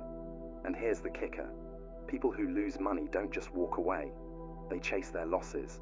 They keep gambling, desperate to avoid feeling that loss permanently. Loss aversion isn't just about gambling. It shapes everything from marketing to relationships. Ever wondered why companies offer limited time deals? Why e-commerce sites tell you, only 2 left in stock? It's because your brain panics at the idea of losing an opportunity. You might not even need the product, but the moment you think it's about to slip through your fingers, you suddenly need to have it. Now take this further. In toxic relationships, manipulators weaponize loss aversion to keep people trapped. They create fear, not of what they give, but of what they could take away. They make you believe that without them, you'd be alone, unloved, or worse. This is why people stay in situations that harm them. It's not because they're happy. It's because the idea of losing what they have, no matter how bad, feels more terrifying than walking away. And if you think you're immune, think again. Every day, politicians, advertisers, and even social media exploit this exact principle. Act now, or miss out forever. Your rights are being taken away. Everyone else is ahead of you. The world isn't just feeding you choices, it's making sure you fear the wrong ones. So the question is, how many of your decisions were truly yours, and how many were just a desperate attempt to avoid losing? The power of touch, the warmth of a handshake, a reassuring pat on the back, a brush of fingertips on your arm. These small, almost imperceptible touches might seem harmless, even insignificant. But what if I told you that they hold the power to control your thoughts, influence your decisions, and change the way you see the world? This is the power of touch, a psychological weapon so subtle that most people never even notice when it's being used against them. And yet, it can shape behavior in ways that are almost impossible to resist. Let's start with an unsettling study. In a classic experiment, waiters in restaurants were told to lightly touch customers on the shoulder or forearm while returning their change. The result? Tips increased by as much as 40%. Another study had job interviewers give a brief, seemingly insignificant handshake to candidates. Those who received a firm, confident touch were consistently rated as more competent and hireable, regardless of their actual performance. The explanation lies deep in human psychology. Touch is the oldest, most primal form of communication. Before language, before speech, touch was how humans bonded, how we reassured, how we signaled dominance or submission. And that instinct hasn't disappeared. It's just been repurposed. So how does this trick work? It's all about subconscious trust and compliance. When someone touches you, especially lightly and briefly, it creates an instant sense of connection. You might not consciously notice it, but your brain does. It registers warmth, familiarity, even authority. In fact, Research shows that when a doctor lightly touches a patient's arm while giving a diagnosis, the patient is more likely to believe them and follow their advice. It's the same reason politicians shake hands obsessively and salespeople make subtle, reassuring contact. Now here's where it gets dark. This effect works even when you don't want it to. Studies have shown that even unwanted touch, when not overtly aggressive, can lower a person's ability to resist persuasion. Criminals, con artists, and manipulators use this to their advantage. A cult leader might place a hand on your shoulder while speaking, making you feel indebted to them. A skilled interrogator might use a light touch on the arm to make you more likely to reveal information. Even scammers use touch, often brushing against their targets while talking, subtly making them more cooperative. This technique is also used in power dynamics. Ever noticed how powerful people in business or politics will place a hand on someone's back as they walk through a door? That's not just a friendly gesture, it's a display of dominance. They are, quite literally, guiding the other person, showing who's in control. And more often than not, the person being touched subconsciously accepts that control. And yet, here's the most disturbing part. It works even when you know about it. Even now, after hearing all of this, your brain is still wired to respond to touch the way it always has. The next time someone touches your arm, your mind will still associate it with warmth, trust, or authority. You might question it later, but in the moment, your defenses are already lowered. So the next time you feel a hand on your shoulder, a fleeting touch on your arm, or an unfamiliar warmth in a handshake, ask yourself, was that an accident? Or was it a calculated move to make you just a little more obedient? The foot-and-mouth effect. Most people think that being polite and friendly will always work in their favor. But what if I told you that simply making small talk, expressing warmth, or even asking someone how they're doing could make you more vulnerable to manipulation? This is where the foot-in-mouth effect comes into play. A psychological trick that exploits our own need to be perceived as kind, agreeable, and emotionally invested. And once someone knows how to use it against you, they can shape your decisions without you even realizing it. One of the most well-documented examples of this effect comes from a study conducted by social psychologists Howard and Gengler. They found that when people were first asked a simple, seemingly harmless question, like, "How are you feeling today?" they were significantly more likely to comply with a later request, even if that request had nothing to do with the conversation. This is because once someone verbalizes something about themselves, especially something positive, they subconsciously feel the need to maintain that image through their actions. If you tell someone you're having a good day, it becomes harder to refuse a favor right after, because denying them would contradict the positivity you just expressed. This trick is widely used in sales, negotiations, and even interrogations. A skilled salesperson won't just jump into their pitch. Instead, they'll start with light conversation, asking about your day, or making small personal observations. The moment you respond with something like, "I'm doing well, thanks for asking," you've unknowingly put yourself in a psychological trap. You now feel the need to remain consistent with the friendly, cooperative persona you just projected. So when they ask if you'd like to just take a quick look at a product or consider an option, you're far more likely to comply, even if you originally had no intention of doing so. In high-stakes environments, like police interrogations or intelligence gathering, this trick becomes even more sinister. Interrogators might begin with harmless, casual questions designed to get the suspect talking in a relaxed and cooperative manner. Once the person starts responding positively, they unconsciously want to maintain that cooperative stance, making it easier for interrogators to extract information or subtly lead them toward a confession. It's a psychological doorway. Once you step through, it's hard to turn back without feeling like you're contradicting yourself. But why does this happen?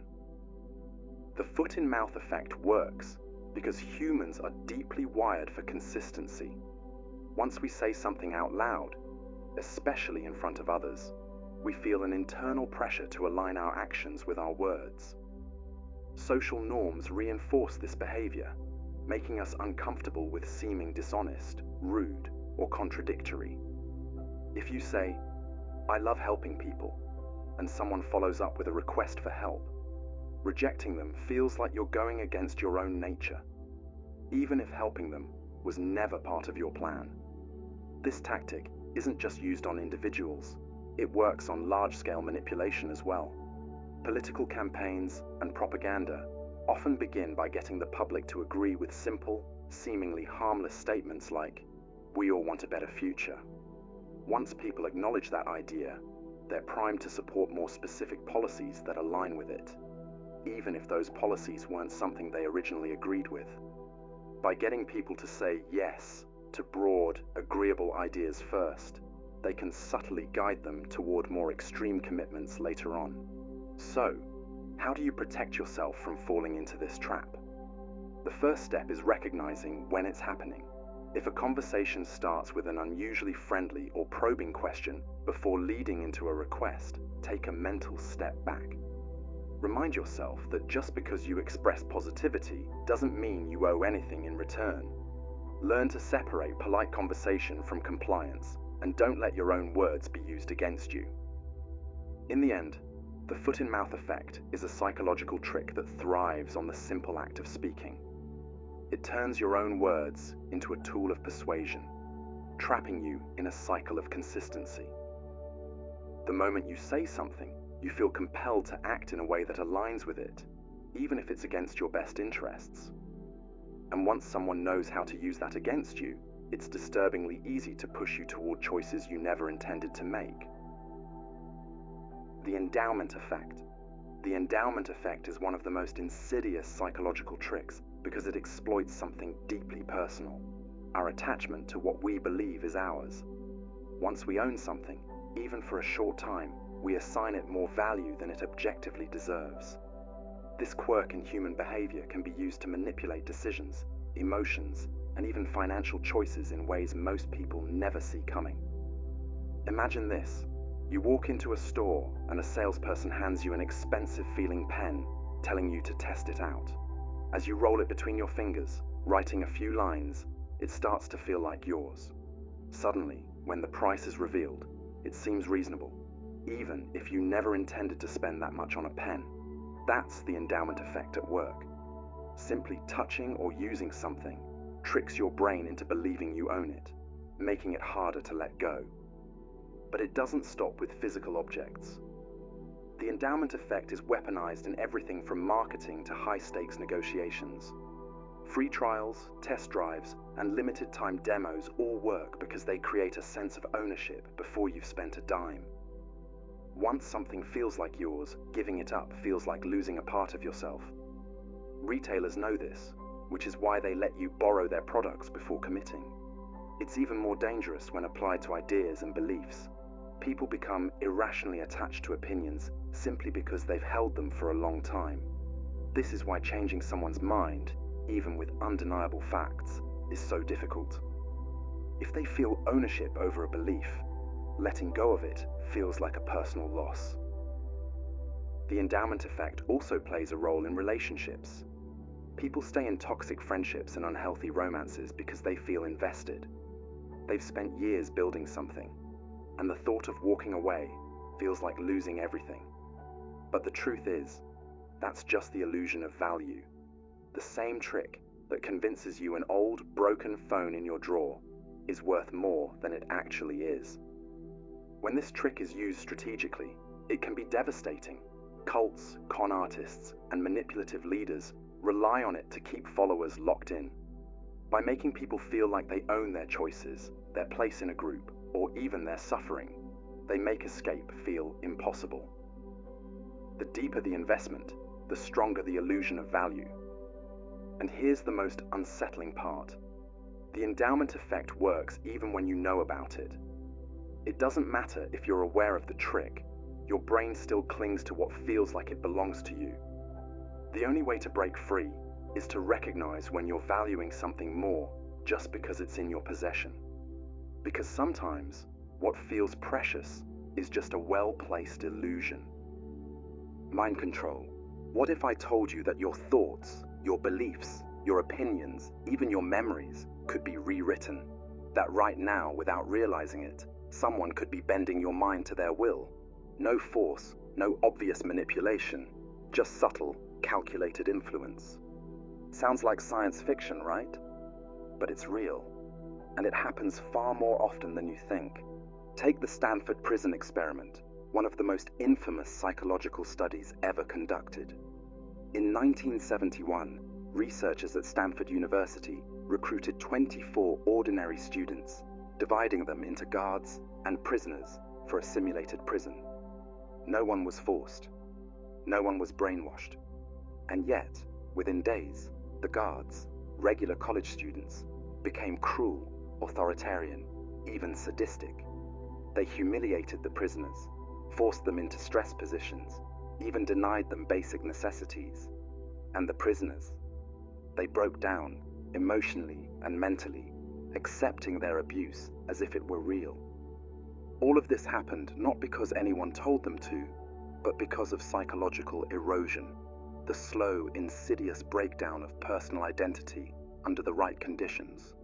The first step: isolation. Remove people from their normal environment, and they become vulnerable. Their reality shrinks. Their world narrows to whatever they're told. The prisoners in the experiment weren't physically trapped, but psychologically, they were. And it's not just experiments or cults where this happens. Governments, corporations, even toxic relationships. Control thrives where people stop questioning. The human brain craves patterns, repetition, familiarity. If you hear something often enough, it starts feeling true, even if it isn't. That's why propaganda works. That's why conspiracy theories spread. That's why some people defend beliefs that are actively harming them. Then there's fear, the most powerful tool of all. When people are afraid, they seek security. And the easiest way to control someone, offer them certainty. Authoritarian leaders create external enemies. Cult leaders predict the end of the world. Manipulative partners turn you against your friends. The goal is the same: keep you scared, keep you dependent, keep you from thinking too much. Because once fear takes hold, your mind narrows. You stop questioning. And once that happens, control is complete. That's what makes this the darkest psychology trick of all. It doesn't force you to change. It makes you want to. And by the time you realize what's happened, if you ever do, it's already too late. The power of playing dumb. There's a saying, never underestimate the power of a fool. But what if the fool isn't really a fool at all? What if playing dumb is a carefully crafted manipulation tool, a way to control situations, lower people's defenses, and gain the upper hand without them ever realizing it? The power of playing dumb is one of the most underestimated psychological tricks, yet it's been used for centuries by politicians, criminals, and even everyday manipulators. One of the most well-known examples of this trick in action is the legendary detective Columbo. He was famous for his disheveled appearance, slow speech, and almost clueless demeanor. Every suspect underestimated him, dismissing him as a bumbling officer, until he caught them in their own contradictions. That's the essence of this tactic. When you appear less competent or less intelligent, people reveal more than they intend to. They drop their guard, assuming they are in control. But how exactly does this work? First, playing dumb gives the illusion of harmlessness. If someone appears clueless, they don't seem like a threat. People are naturally inclined to take charge when they perceive someone else as struggling, which puts the dumb person in a position to be underestimated. This is especially effective in negotiations, social interactions, and even legal situations. By pretending to be oblivious, the manipulator gathers information without suspicion. They let others over-explain, fill in details, and unknowingly expose their weaknesses. Then there's the art of selective incompetence, pretending not to know how to do something so that others step in and take responsibility. Employees use this trick all the time to avoid extra work.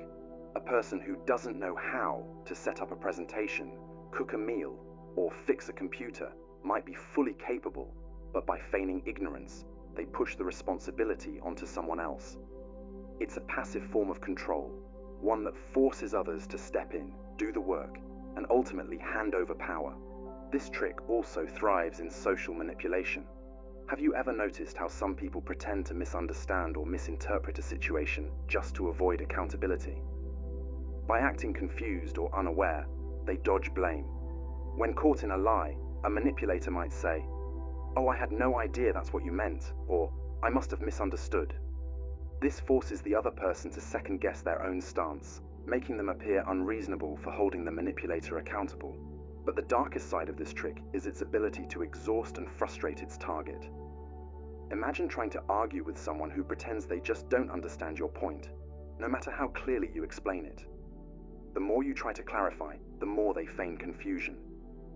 Eventually, you give up, frustrated, exhausted, and sometimes even doubting yourself.